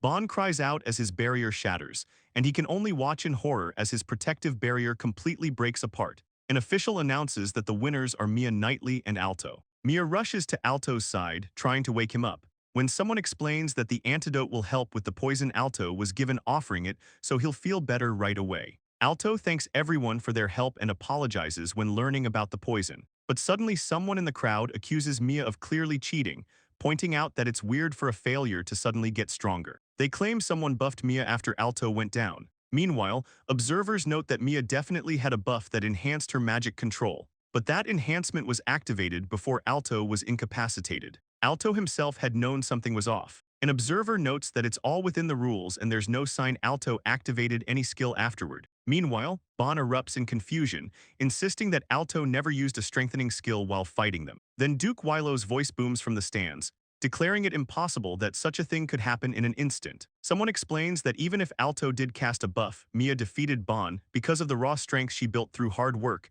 and they add that neither Bon nor his team could measure up to Alto or Mia. But then the accusation turns back on the accuser when someone points out that Bon is actually the one who cheated. Bon stammers and denies the accusations, insisting he has no idea what they're talking about and calling the cheating claim impossible. The officials reveal they've already confirmed Bon's involvement in the sabotage, explaining that someone acted under orders from Bon and his father. Bon desperately denies it, claiming none of it is true and he has no idea what they're talking about. But the officials continue, stating they know Bon was also receiving money from Count Born and that they've discovered how he obtained the poison used on Alto. Bon is shown being restrained. An official declares that a man who wishes to become a knight but poisons his opponent deserves death, ordering them to take Bon away. Bon screams desperately, begging them to stop. Alto watches, asking himself why Bon went so far to try to get rid of him, admitting he can't pity Bon considering what he's done.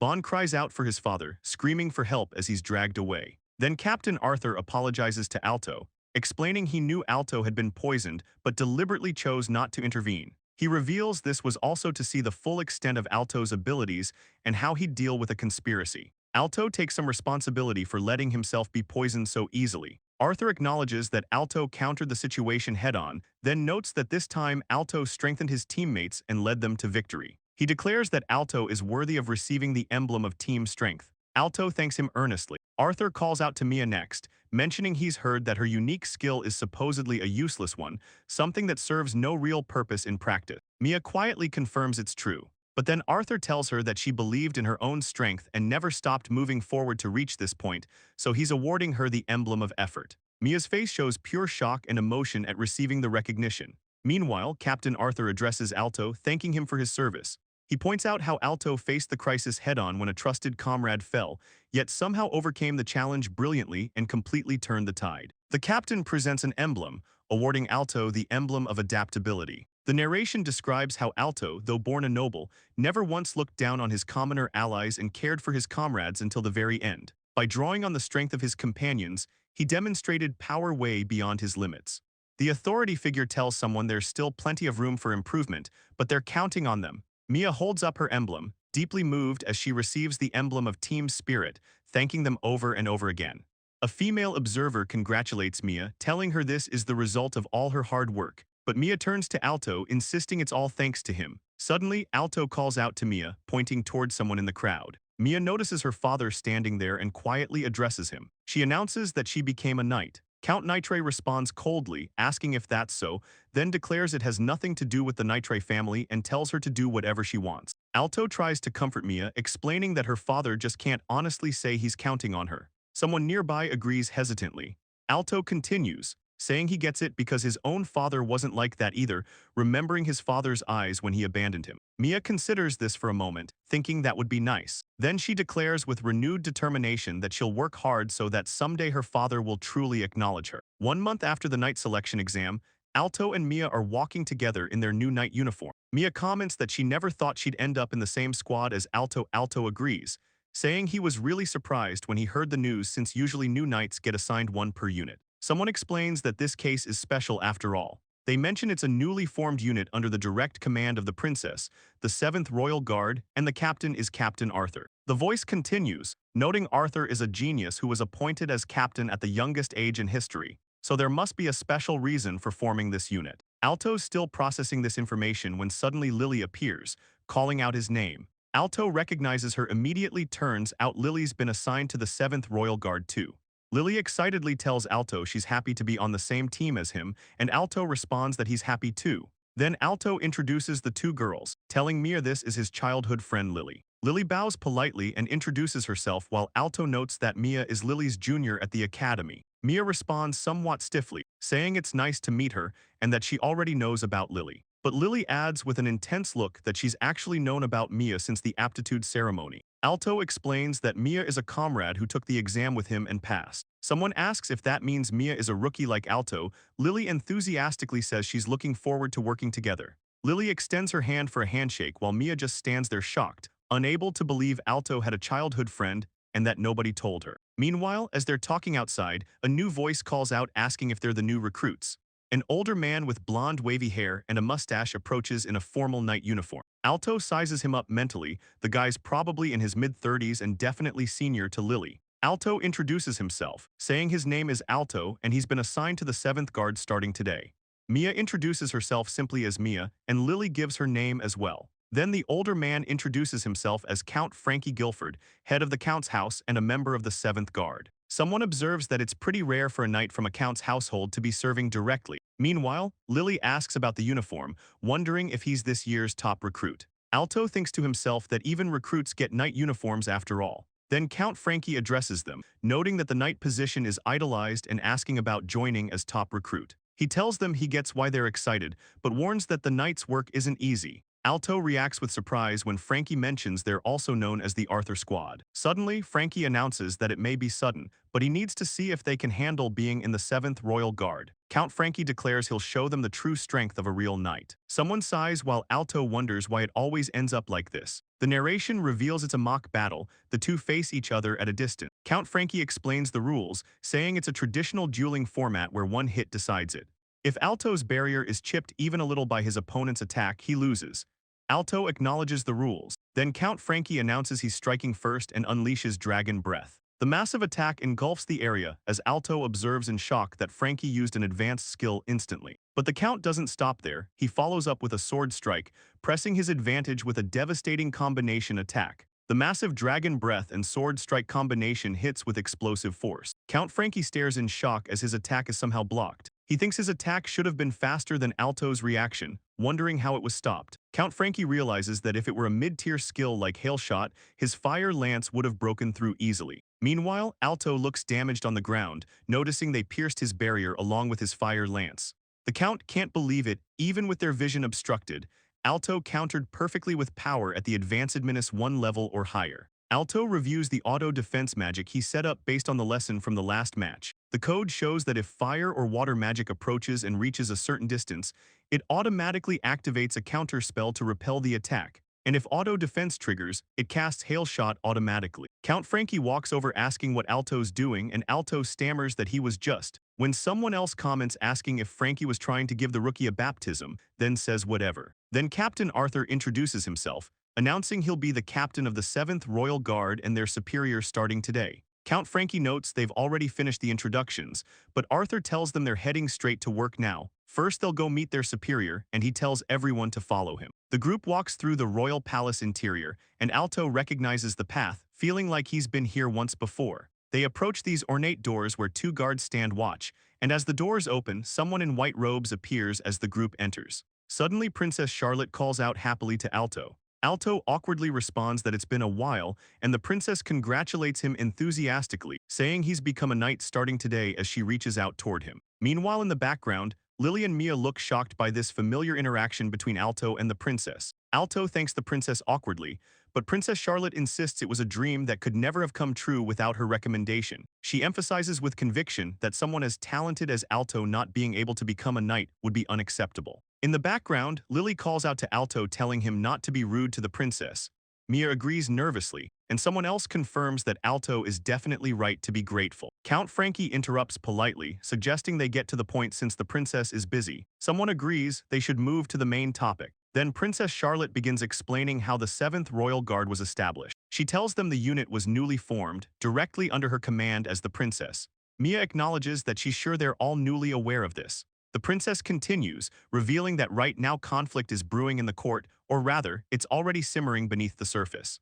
Princess Charlotte states plainly that this is a battle for the throne. She explains that the crown prince, the one to inherit the throne, hasn't been decided yet. The candidates are herself, Charlotte, the king's first child, and her younger brother Richard. She lays out the family structure with a diagram showing the king, the queen, herself as the first child and legitimate heir, then the king's mistress, and Prince Richard as the second child born out of wedlock. Alto looks at the information as Charlotte notes the question of succession has become quite a complicated affair. Princess Charlotte reveals that the king's intention is to make her the crown prince. However, Minister Wailo, who holds the greatest power in court, supports her younger brother Richard, making her a political rival to the minister. Alto realizes this is the same Minister Wailo who was talking with Bon earlier. Charlotte explains that Minister Wailo is a man who will use any means to achieve his goals. There may be times when her life is targeted, which is exactly why she established the unit, to ask for protection in such circumstances. Princess Charlotte declares that from here on, she intends to strengthen her action toward the succession to the throne. She has no intention of just standing by and watching someone like Minister Wailo take control of the nation's core. Count Frankie notes that everyone except the newcomers already knows the 3rd Royal Guard has already been assigned as Her Highness's escort. However, it was decided that wouldn't be enough. A more flexible unit than ever before would be needed, leading to the formation of this direct command force.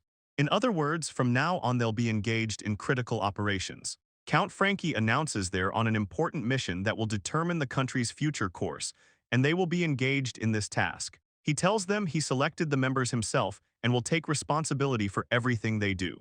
Lily looks uncomfortable with the weight of this. He explains his selection criteria, noting that Lily has earned her current trust through ability, not political power. Alto was once a noble but is now a commoner, and Mia has little connection with the nobility. Skill is essential, of course, but the most important thing is that they're not under Minister Wailo's influence. Mia mentions that as the chosen head of the Count's family, she's involved in this whole situation. Then Count Frankie clarifies it's purely based on ability, but then he adds that it's actually because Mero absolutely hates her. Someone reacts to this brutally blunt statement. Count Frankie keeps going, noting that her smug attitude and blunt way of speaking have earned her the minister's displeasure. Someone mutters that he really doesn't have to explain the reason like that. Meanwhile, Mia looks completely deflated by this harsh assessment. Count Frankie announces that without delay, their guard mission will begin tomorrow. Princess Charlotte explains her plan. She's leaving the royal palace tomorrow to visit the eastern city of Minton. A map shows the route stretching from the royal palace all the way to Minton. She adds that the 7th Royal Guard will be accompanying them as well.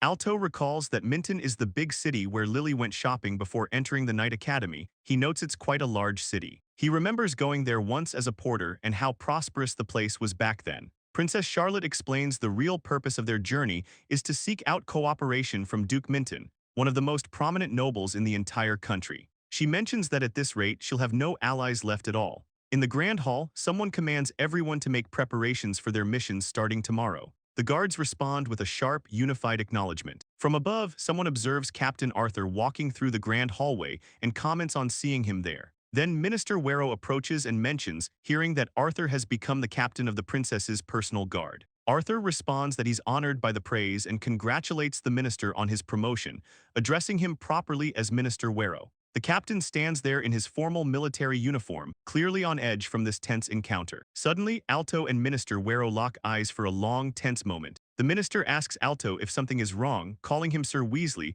whether he sees someone he knows perhaps. Arthur quickly responds that there's nothing wrong, minister. But Alto just remains silent, looking away from his father's gaze.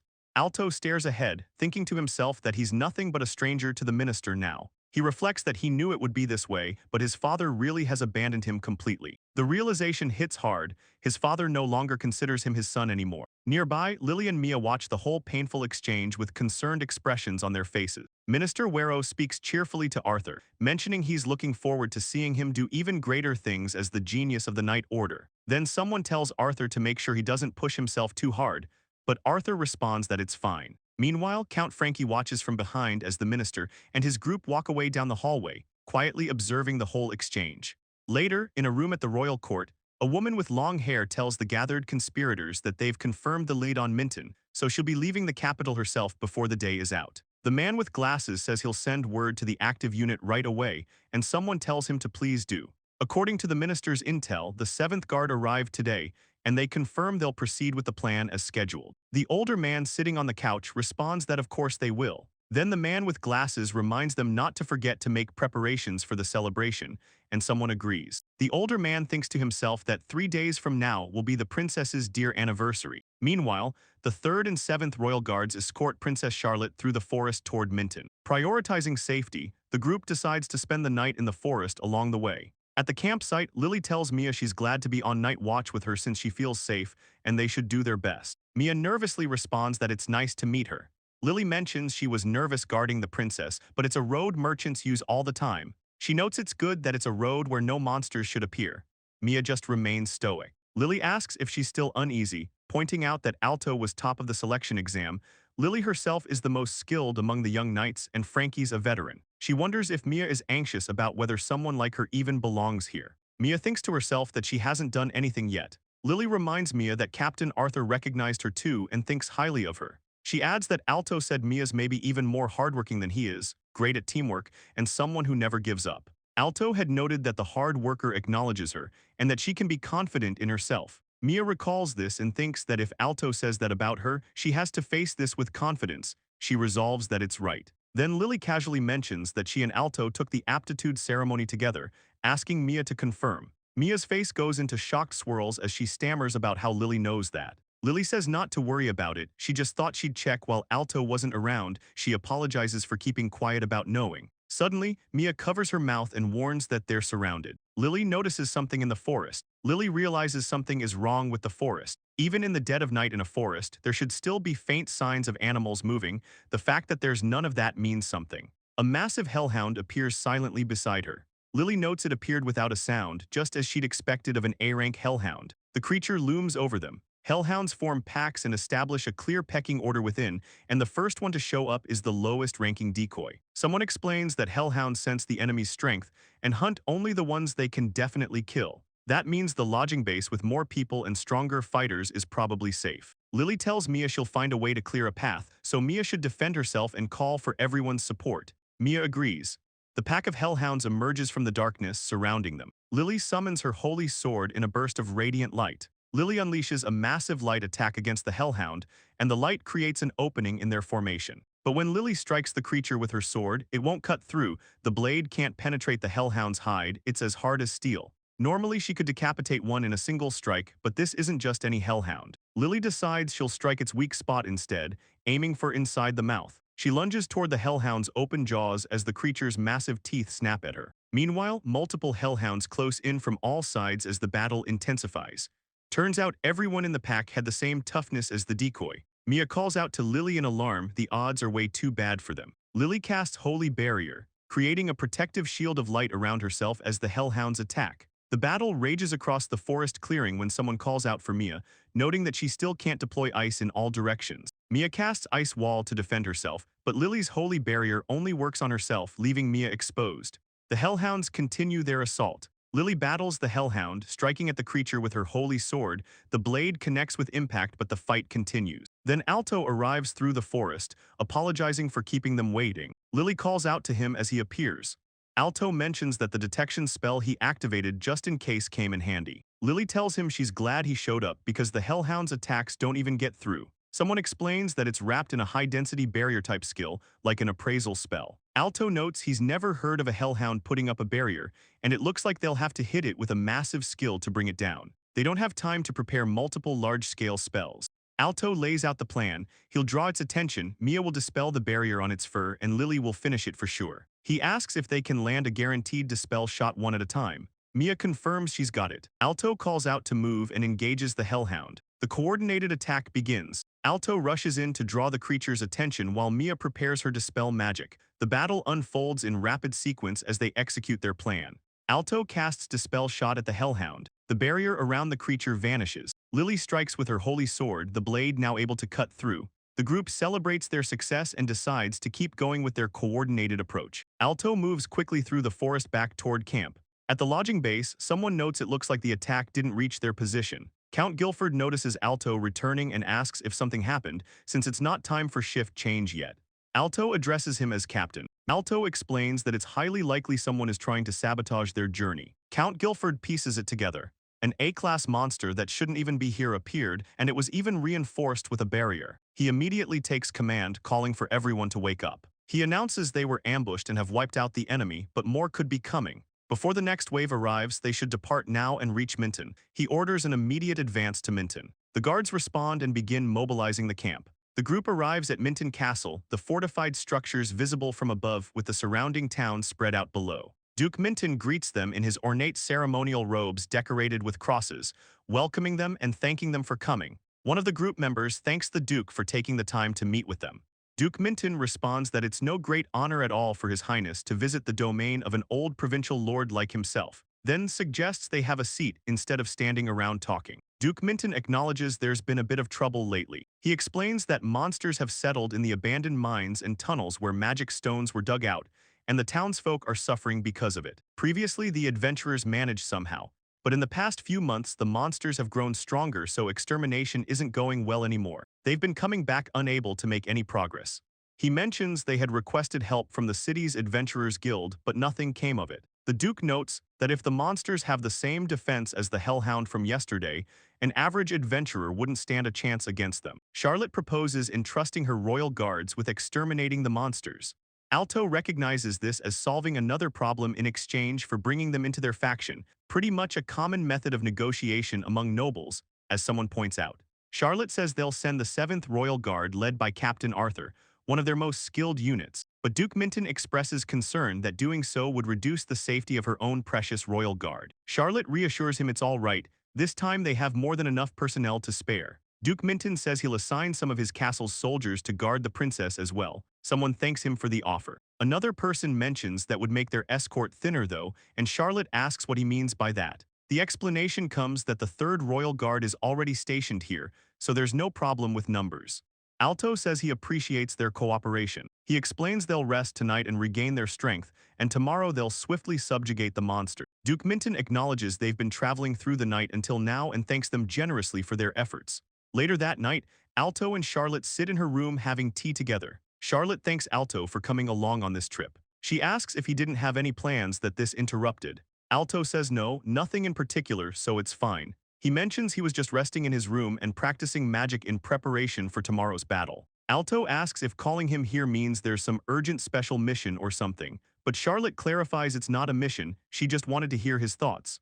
Alto appears surprised by this. Then Charlotte asks if she's really doing the right thing, mentioning she's done her best so far to help the people of their country. From her seat at the tea table, Charlotte explains her whole philosophy. She wants to guide the nation so that every citizen can live a satisfying life. She feels it is her duty, and that's why she continues. Charlotte reflects on being born a princess from the very start, always expected to behave worthily and meet those expectations. She remembers how people gather around her, yet her heart grows ever lonelier. Alto considers that she might have also refused the title of princess out of restraint. Then Charlotte asks Alto directly if he thinks she should inherit the throne. Alto realizes this question would normally be considered lèse-majesté depending on the answer, a test for a subject. Yet the princess before him hesitates, not as royalty but as a single girl named Charlotte. She's waiting for an answer not from a subject, but from him as an individual. Alto admits that, to be honest, he doesn't understand much about the throne or the kingdom right now. Charlotte points out that he's the eldest son of a marquis house, educated as such, and asks if he doesn't have a clearer answer than that. Alto acknowledges it's the kind of situation where if he were a retainer, he'd say she's the one destined to be king. Alto says he knows what the formal or correct answer would be. He understands because he's someone who was cast out of his own home. He explains that positions and officials can be replaced, and even a king will be replaced in a few years if things move quickly. Charlotte looks at him quietly as Alto emphasizes that there's no substitute for the person themselves. Then Charlotte smiles with her eyes closed, remembering when Alto lost the Marquis family's backing and came to believe he was worthless. She recalls how her childhood friend reached out to her and taught her otherwise. Alto tells her that whether or not she inherits the throne, it doesn't change the fact that Lady Charlotte's actions saved him. Just the same, he's sure many of the citizens feel the same way. He says her feelings are truly noble, so she should have confidence in what she's done and hold her head high. Charlotte thanks Alto for being honest with her, then tells him that because of that, she's come to like him even more. Alto responds that he'll do his best to live up to her trust. Later, Charlotte mentions that she'll be counting on him for tomorrow's hunt. Alto assures her that he'll make sure they succeed. But after he leaves, Charlotte becomes flustered, realizing she got completely carried away and actually told him she liked him.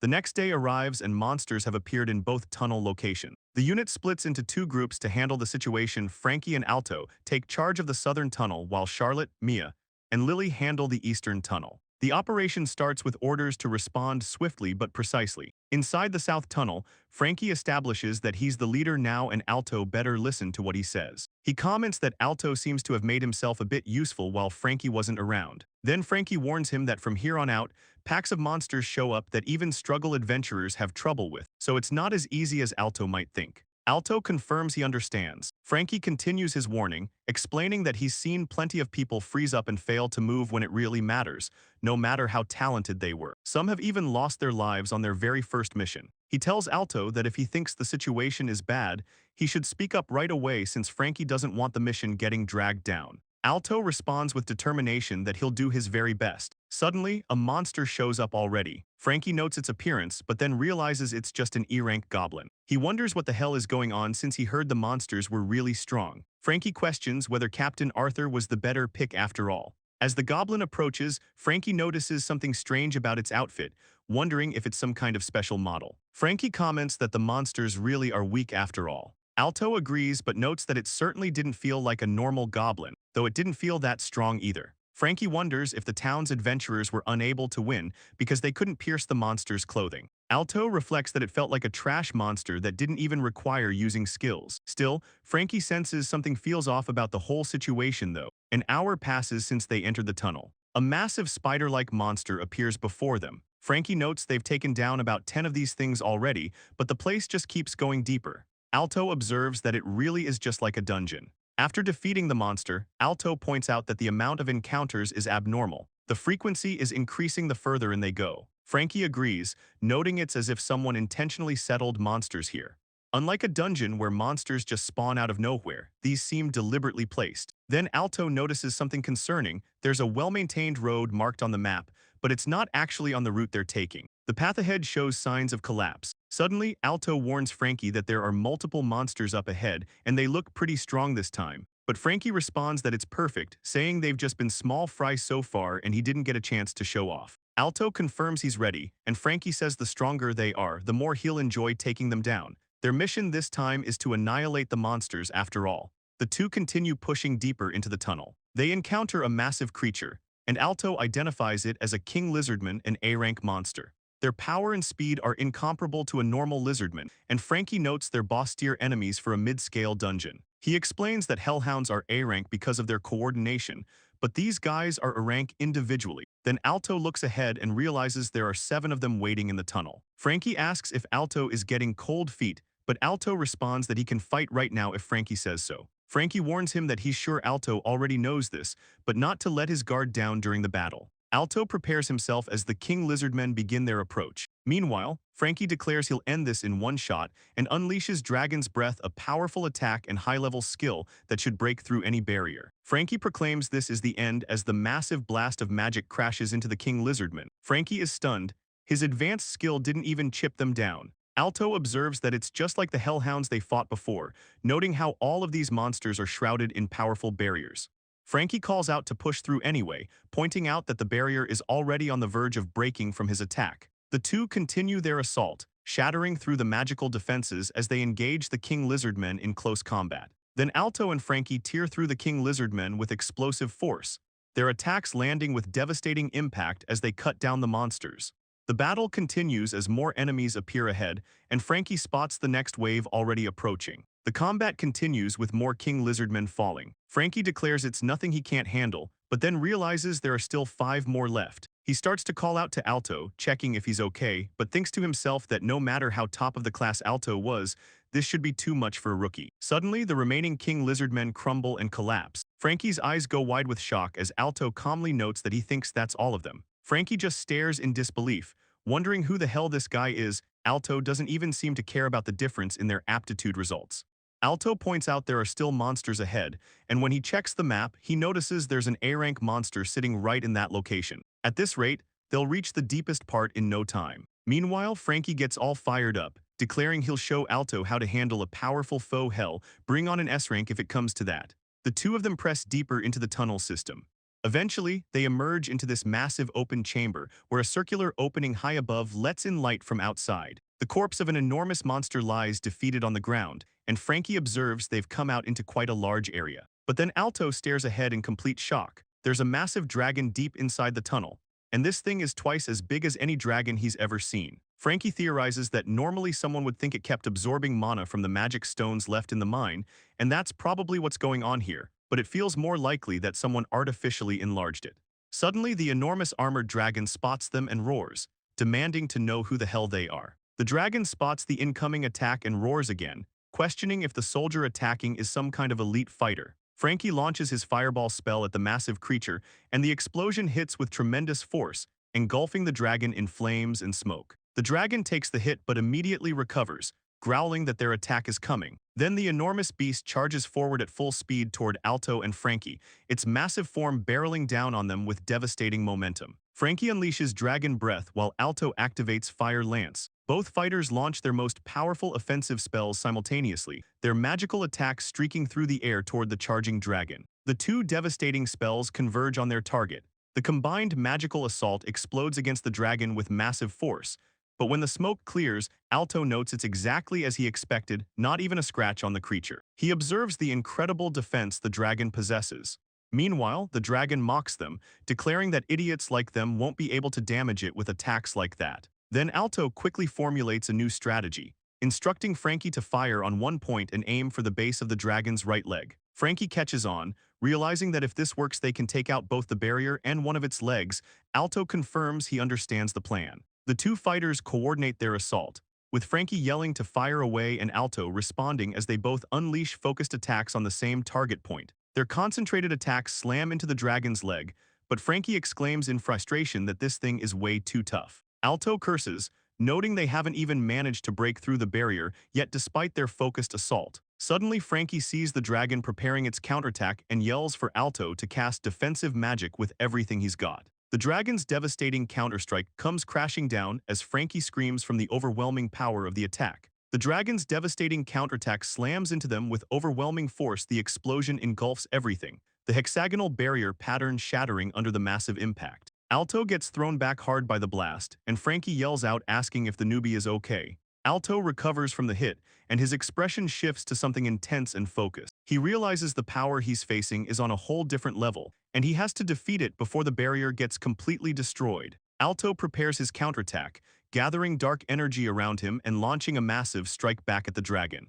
The battle continues with Alto dodging the dragon's attacks while Frankie watches from a distance. Meanwhile, someone calls out to the newbie as explosions rock the entire area. Frankie curses in frustration, realizing he can't get close enough to help in the fight. More explosions erupt as the dragon presses its assault. Then Frankie observes that the barrier has been destroyed. Alto knows if he takes one more hit, he's dead. He rapidly calls out his spell activations, casting Ice Wall and Fire Lance in quick succession. The combined spells slam into the dragon with devastating impact, finally breaking through its defenses with multiple explosive hits.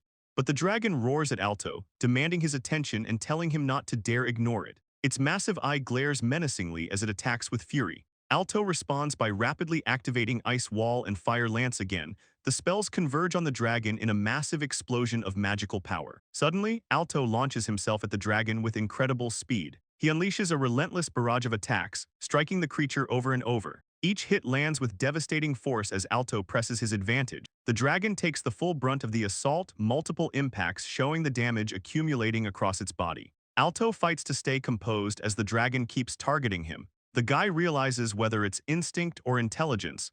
The creature knows he's weakened and vulnerable. The pressure mounts as he understands the reality of his situation. If he takes one more direct hit, he's dead. There's no time left to recast the barrier, but Alto refuses to give up. There has to be some clue, some way out of this. Then in that critical moment, a system notification appears before Alto's eyes. His auto-magic ability has leveled up, and a new skill is now available for use. Alto stares at the notification showing auto-magic has reached level 30. The required experience was so high that he'd completely forgotten leveling was even a thing.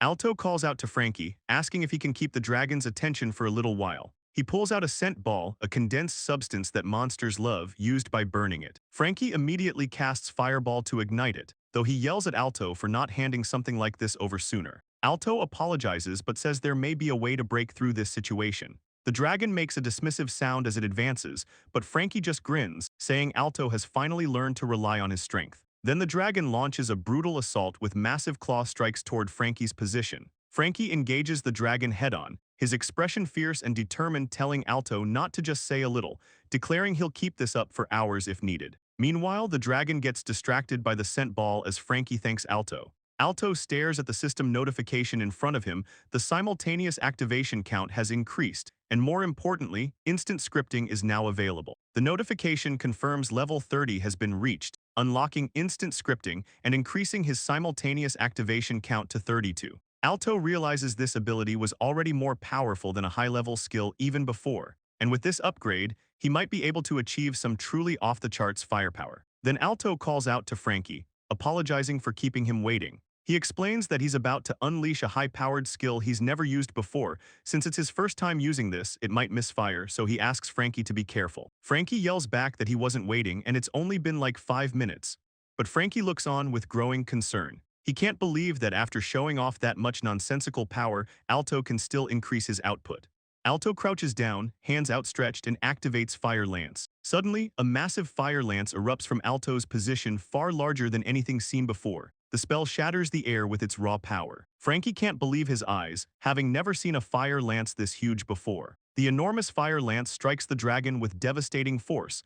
The attack goes straight through the creature's defenses like they're nothing. Alto immediately calls for one more shot, not letting up for a second. The dragon gets sent flying backward by the overwhelming force of Alto's spell, its massive body completely unable to withstand the barrage. Alto's massive Fire Lance slams into the dragon again with devastating force. The enormous spell tears through the creature's defenses, the impact shattering the air around them. The explosion engulfs the dragon's body, and the massive creature goes sliding backward from the overwhelming power of the attack. Meanwhile, Frankie just watches in complete shock at the sheer scale of destruction unfolding in front of him. Frankie reflects on what he's witnessing. He used to be jealous of Alto, but now he's actually starting to feel moved by such overwhelming power, far beyond anything he'd imagined. But then Alto observes the scene carefully and notes that it seems the dragon wasn't defeated after all. Frankie yells out in frustration, demanding to know what the hell's going on since the dragon was supposed to be defeated. But suddenly, armored figures appear around them, and Alto moves to intercept as combat breaks out. Someone shouts to stay back while another casts Fireball at the approaching threats. The armored soldiers begin panicking and screaming as the situation spirals completely out of control. One soldier cries out for help while another exclaims in total confusion, and Alto just watches the chaos unfold with concern. Then one of the soldiers recognizes Alto and calls out to him, asking what he's doing in a place like this, never expecting to reunite under these circumstances. Frankie asks if the soldier is an acquaintance of Alto's, and Alto confirms the man is an old colleague. The soldier frantically explains they were just hired for the money and told to take care of the monsters here. Frankie demands to know who the hell these people are and what purpose they're even here for. The soldier cries out that he doesn't know anything, but Alto just stares him down intensely. The soldier insists he's telling the truth, that he doesn't know anything, but Alto tells him not to lie because he knows something. Alto declares he has no more use for the soldier, and Frankie coldly acknowledges this. Meanwhile, a female voice shouts frantically about how they were staying there until this morning, so the princess is still there. Someone mentions Minton and rumors that others were there too. Another voice calls out about mimics and confirms it's Minton. Then the dragon unleashes another devastating dragon breath attack, and someone realizes this can't be a coincidence. They decide they're heading back to Minton immediately, and the group confirms and prepares to move out. Frankie mentions he's glad they decided on the emergency return signal immediately, and right on cue, a flare shoots up into the sky. The soldiers around them notice the signal and immediately panic. One soldier yells at the others to run while they still can, but Alto rushes forward and cuts them down before they can escape. The soldiers are now bound and restrained on the ground. Charlotte looks concerned and says a quiet prayer for the princess to be safe. Alto confirms he'll have the military police pick up the captured soldiers later, and someone agrees with the plan. Then Alto and the others begin running toward Minton, leaving the bound mercenaries behind. They arrive at the castle to find a devastating scene. Bodies are scattered everywhere across the grounds and stairs. Alto observes the carnage and notes there's not a single person left alive. Frankie looks equally horrified by the massacre. Suddenly, voices call out for Alto, Frankie, and Captain Arthur from below. Lily and Mia appear, both shaken. Lily can't believe everyone was alive just this morning. Mia asks if there are any survivors, and Alto confirms there are before immediately giving orders. He declares the top priority is finding the princess and tells everyone to search the castle. The group spreads out across the castle grounds to begin their search. Meanwhile, the group searches through the castle and discovers bodies scattered everywhere. One of the female members observes that there are corpses everywhere they look. But then Alto notices something odd. He points out that the maids and servants weren't targeted, only the soldiers were killed. As they continue searching, a light-haired male captain appears. Alto calls out to him urgently, asking Eric what the meaning of this is and identifying him as the captain of the 3rd Royal Guard. Duke Minton stands there devastated by the massacre. Alto asks how this could have happened, the guy's struggling to process that everyone's actually dead. Meanwhile, the blonde Captain Eric reports to Captain Arthur that he's finished searching most of the other rooms, and the news isn't good. The princess is nowhere to be found, and Eric suspects she may have been abducted. Someone in the group points out that if there are no bodies, there's a high chance they're still alive. Alto immediately declares they don't have time to wait for reinforcements. They're going after them now. He yells his agreement, and both Mia and Lily respond affirmatively, ready to move out. The scene shifts to nighttime in a forest clearing. Suddenly, an explosive impact rings out and someone yells for the others to get out. Bound figures are lying on the ground, and voices call out names like Xiao Ding in distress. One person observes that it looks like they brought them here as planned.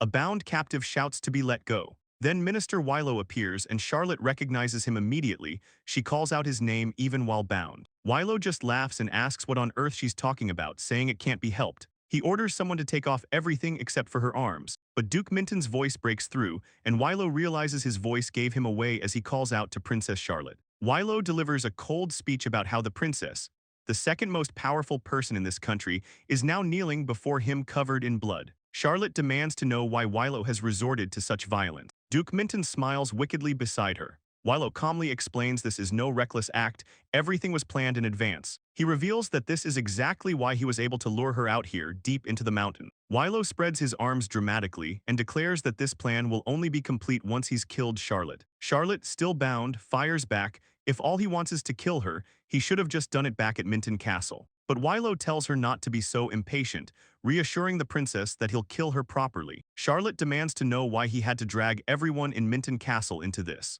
Wilo explains that before killing Charlotte, there's this one guy who's been a massive eyesore. He's planning to kill Arthur of the Royal Guard while he's at it, and he tells Charlotte she's gonna become his hostage. Charlotte reacts with total shock to the revelation. Charlotte begs Wilo to stop, but he just keeps going until now Arthur has repeatedly interfered with his noble plans. Someone nearby acknowledges this, and Wilo continues, saying the damage they've suffered is immeasurable. Then Charlotte realizes why Wilo plans to kill not only her but Captain Arthur as well. She asks if he planned all this just to ensure the prince's faction could move smoothly. Wilo confirms he's the type who prepares with the utmost caution, adding there's still much that needs to be done in the future after all. Wilo admits with a laugh that even he has to confess it was a perfect plan. After all, if Charlotte hears that the people are suffering from monsters, he knew she would send Arthur's squad away. Meanwhile, Alto and the others are shown positioned nearby. Wilo gloats that by attacking while the nuisances were gone, things have proceeded so easily. Carriages roll through the forest as Wilo continues mocking them. He's sure they're thinking there's no time to call backup even now. He calls it pretty pathetic. Nothing but a far sense of justice and a single squad. Wilo's face shows smug satisfaction as he remarks how pitiful it is, noting they came all this way just to turn themselves into monster fodder. But Charlotte shouts back that they're proud knights and nothing like him, demanding to know if he really thinks things will go exactly as he planned. Charlotte gets struck violently and cries out in pain. Wilo tells her to stop her insolent mouthing off, calling her a little brat. He coldly informs her that he can kill her whenever he wants right now. She's only alive because he allows it. Charlotte's face shows nothing but pain and tears as she endures the abuse. Meanwhile, Arthur's squad races through the forest on horseback, pursuing the trail left by Wilo's forces. One of the female knights calls out to the captain that something seems off. Despite there being no rain, the wheel tracks they're following are extremely distinct and easy to see. Alto examines the ground and concludes the obvious tracks were left intentionally. The squad realizes they're being lured into a trap. Someone points out that Wilo left such blatant traces of the attack behind, and they should assume this is meant to draw them in. Alto analyzes the situation further, noting that if Wilo's only goal was to kill Charlotte, there would have been no need to abduct her and cover things up this way. Considering the circumstances, they aren't just trying to kill the princess. Alto concludes it's possible they intend to eliminate the 7th Royal Guard along with her. Mia and Lily steel themselves for what's ahead. The pursuit leads them to a fork in the road, where the Shinwa tracks continue down both paths. Frankie realizes the enemy is trying to split them up. They analyze both routes. The right path ends at a mountain hut that would be perfect for hiding, while the left path leads to nothing but a mountain trail. Alto concludes that generally speaking, there's a higher chance the enemy is on the right path. Frankie decides on their strategy. He and Alto will take the right path while sending Mia and Lily to check the left. Mia eagerly confirms the orders. Alto warns them not to overdo it.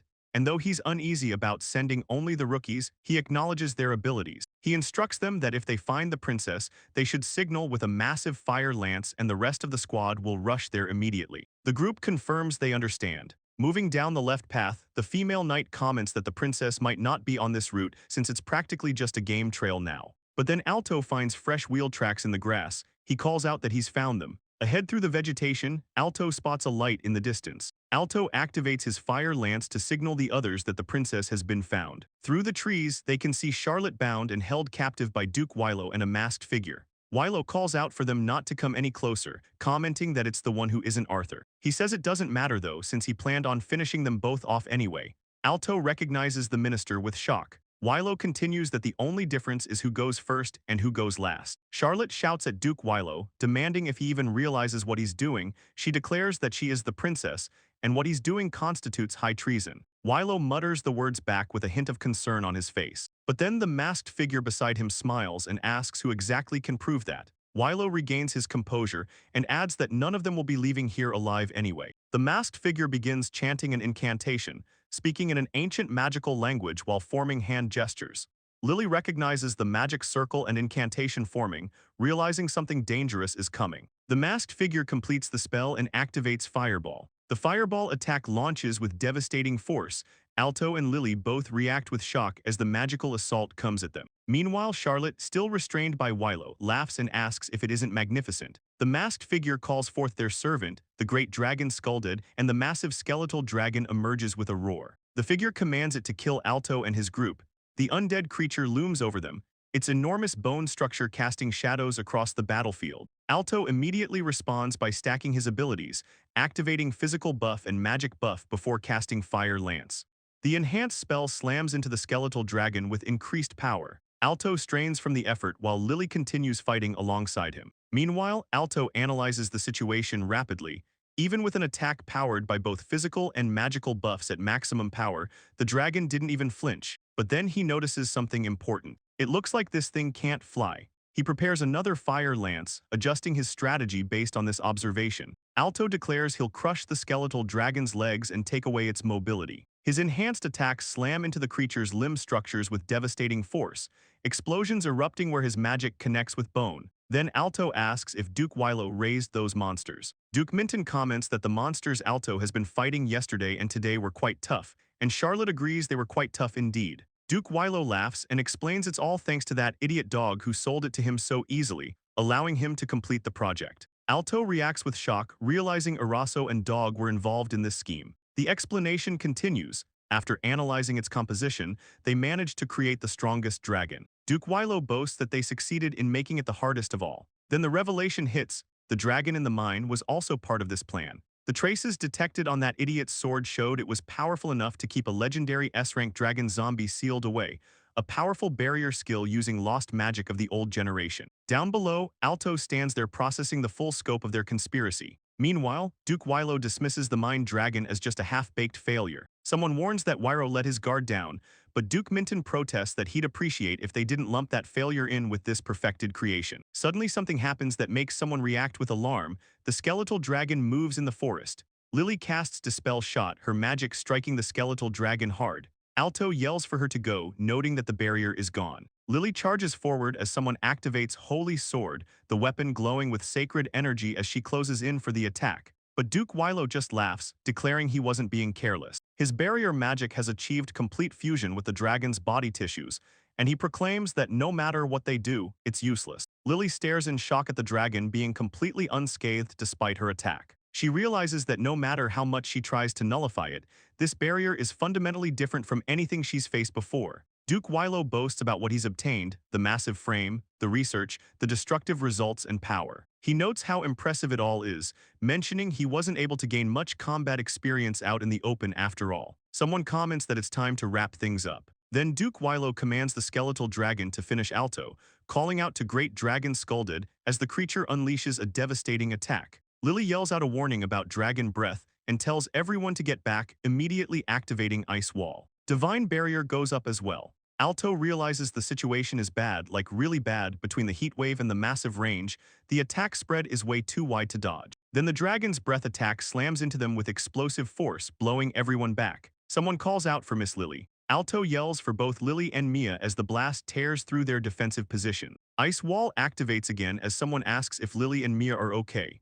Lily responds that she's alright despite taking some damage, but someone tells Alto to forget about checking on them and focus on finding a more efficient way to handle this, reminding him about how they dealt damage to the Hellhound by hitting its weak point in the mouth. Alto gets called a cost-efficiency nut but starts thinking it through. He remembers they beat the dragon zombie by destroying its core weak point, so even this thing must have at least one vulnerable spot. Alto realizes that Wilo splitting the pursuers into two groups means the dragon isn't completely invincible, but he's struggling with how to actually find the weakness in time. Normally he'd have time for trial and error, and executing complex processes requires combining the syntax perfectly. He wonders if he can even write such complex spell text in such a short time frame, or if he should use auto magic to spam skills and record the damage. Then it hits him his new skill that he's never used before, instant scripting.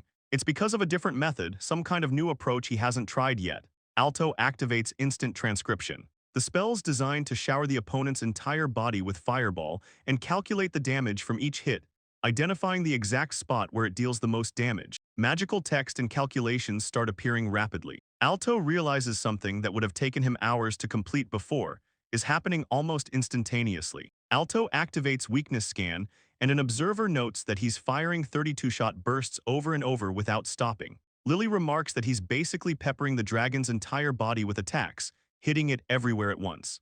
But someone dismisses it as just a barrage of numbers, nothing that'll actually hurt the thing. Duke Wilo scoffs that no matter how many of those sparks Alto fires, it won't even count as a massage for the dragon. Meanwhile, the scan data processes rapidly, analyzing every single point of impact across the skeletal dragon's massive frame. Then the system identifies the critical vulnerability, the base of the wings. Alto activates Fire Lance, targeting the weak point he just discovered. The concentrated magical spear launches directly at the dragon's wing base with pinpoint accuracy. The Fire Lance strikes home with devastating precision. Multiple impacts slam into the dragon's vulnerable wing joints, causing massive damage. Lily and Mia watch as the attacks tear through the creature's defenses like they're nothing.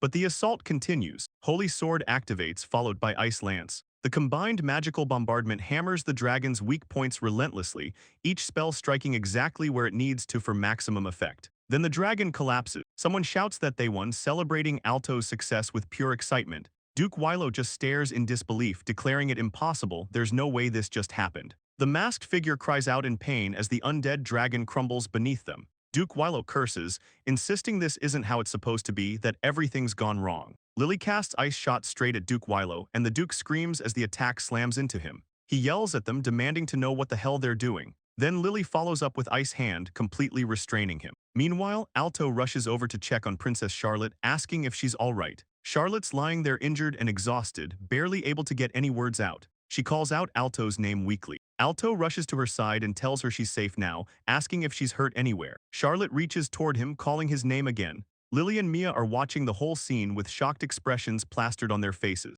Alto looks equally stunned as Charlotte clings to him, and she thanks him over and over. Alto's mind races with worry about whether he'll be charged with lèse-majesté for this entire situation, but he pushes the thought aside. He tells her that anyway, he's just glad the princess is safe. Then Charlotte tells Alto that when he addresses her, he should call her Charlotte. She adds that she knew she was right to recommend him for the royal guard. Alto just sits with her quietly. Later that night, the two remain together under the stars, Charlotte's heart clearly racing from everything that happened. Meanwhile, at the Wellesley estate, an official confirms that the information appears to be reliable. News breaks that Minister Wilo has been arrested. At the same time, someone else is processing the full scope of this conspiracy. The Skulldead was a genuine S-rank monster that even top fighters would struggle to defeat. The entire plan involved spending an absolute fortune to prepare the Skulldead and organize the strike team for the attack on Minton Castle, and it was all supposed to secure a minister's seat in return. But instead, everything fell apart. The goal had been to eliminate both the princess and Alto.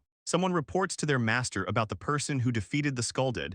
The monster should have been even more powerful after being enhanced, something that not even Arthur and a few others together could break through easily. Then the servant reveals that apparently his name is Alto. The master screams in horror at hearing this name, completely losing composure. Meanwhile, the officials continue their discussion. Minister Wero has been arrested as the mastermind behind the series of incidents and reportedly remains completely silent about other crimes. Someone tells the master that atonement is unlikely to be accepted, but the master yells at them not to be foolish. Even if criminal charges don't stick, the public knowledge of cozying up to the minister is damning enough. If the faction itself collapses, the dream of becoming a minister will be completely ruined. Suddenly, someone interrupts by calling out. At the Wellesley estate, Alto's father sits at his desk working through documents, clearly frustrated. He mutters about how nothing is going right and curses the situation. But then his expression shifts as he realizes something. He has the perfect stepping stone right in front of him. He decides that if things have come to this point, there's no need to stick with the prince's faction anymore. A few days later at the royal palace, Princess Charlotte returns in an elegant flowing dress. Eric, the captain of the 3rd Royal Guard, greets her return. Charlotte bows deeply and apologizes profusely, but Eric asks her to lift her head. Charlotte explains that the 3rd Royal Guard was wiped out protecting her. As the one who must unite and lead the people, her condolences have been properly received. Charlotte looks troubled, but someone tells her that the guards were simply fulfilling their duties as knights. Her safety is the greatest reward they could receive. Charlotte's expression shows the weight of those words hitting her. Meanwhile, someone asks Arthur if he did well rescuing the princess. The response comes back that it was actually the rookies who defeated the Skulldead and rescued the princess. Another observer notes that this year's rookies are quite impressive, then tells Arthur he truly did a magnificent job. Arthur agrees. Then Charlotte emphasizes that if it weren't for them, Wilo would have taken her life. Someone states this achievement is worthy of a medal. The official tells everyone they're dismissing for now so everyone can get some rest. Another person says they're going to make their report now, and they're told to report the details regarding Arthur. Alto stands with Lily, Mia, and the others as they all respond enthusiastically. Alto, Charlotte, and Mia walk away from the palace together. Lily watches them and calls out to Alto. Someone observes that they really took it out of themselves, but it looks like they'll finally be able to get some rest today. Lily's expression shows concern as she watches Alto leave with the others. But then Alto finds himself confronted by a man with a ponytail and glasses in formal attire standing in the palace courtyard. Alto's on the ground looking up at him, and the man standing over him is his father, Marquis Wellesley. Marquis Wellesley tells Alto that he has done well to overcome those hardships and become quite respectable. He declares that as Alto is now, he shall allow him to return to the proud house of Wellesley. Alto just stares up at his father in shock. Alto tells his father that returning is not an option, Marquis Wellesley. Meanwhile, in the distance, Lily and Mia watch the whole confrontation unfold. Alto continues, stating that he has comrades now who actually believe in him, and that's why he no longer needs to be a member of the Wellesley family. Marquis Wellesley yells at Alto, demanding to know just how much more ungrateful he intends to be. But Alto calmly excuses himself and walks away from his father. Later on, Lily mentions to Alto that he's finally breaking ties with that family, and Alto responds with a simple acknowledgement. Then the scene shifts to an ornate palace chamber where Prince Richard Charlotte lounges on an elaborate chair. He tells the man kneeling before him that he's impressed the guy even has the nerve to show his face. Marquis Wellesley bows low before the prince in the lavish room. The prostrating man admits he underestimated the strength of the 7th Imperial Guard. Prince Richard asks if the man is also to blame for Wilo's blunder. The man explains that it was Duke Wilo who failed the operation, though he was the one who provided Skulldead. Prince Richard mentions he heard the preparations were more than sufficient. The man responds that the presence of that rookie knight was a significant factor, and the knight's name is Alto, appointed through the princess's recommendation. Prince Richard acknowledges Alto's name with interest. Someone notes that Alto crushed the House of Bones scheme, but they never imagined he would drive even Wilo to his downfall. Prince Richard states that it's the results that matter. He points out that the princess is still alive and the right of succession is leaning toward her. He asks how the man plans to settle this situation. The dark-haired man continues his report to Prince Richard, declaring that the princess must be killed, even though she may be a commoner now.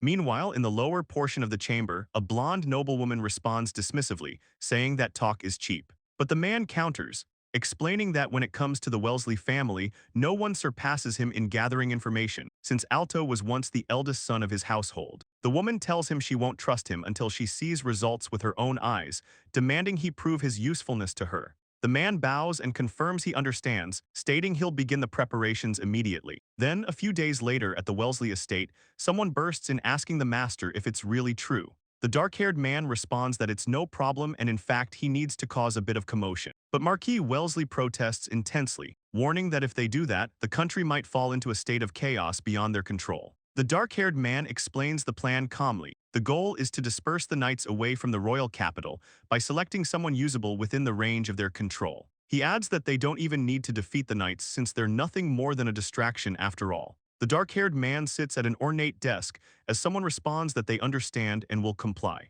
In the next moment, someone has collapsed at their desk. A servant notices and asks what's wrong, calling out to their lord. Later, Marquis Wellesley wishes the dark-haired man good luck in battle as he prepares to depart. The dark-haired man walks through the estate interior, his footsteps echoing through the halls. Someone tells him good luck and he acknowledges the sentiment briefly. As he continues onward, the man's expression grows serious.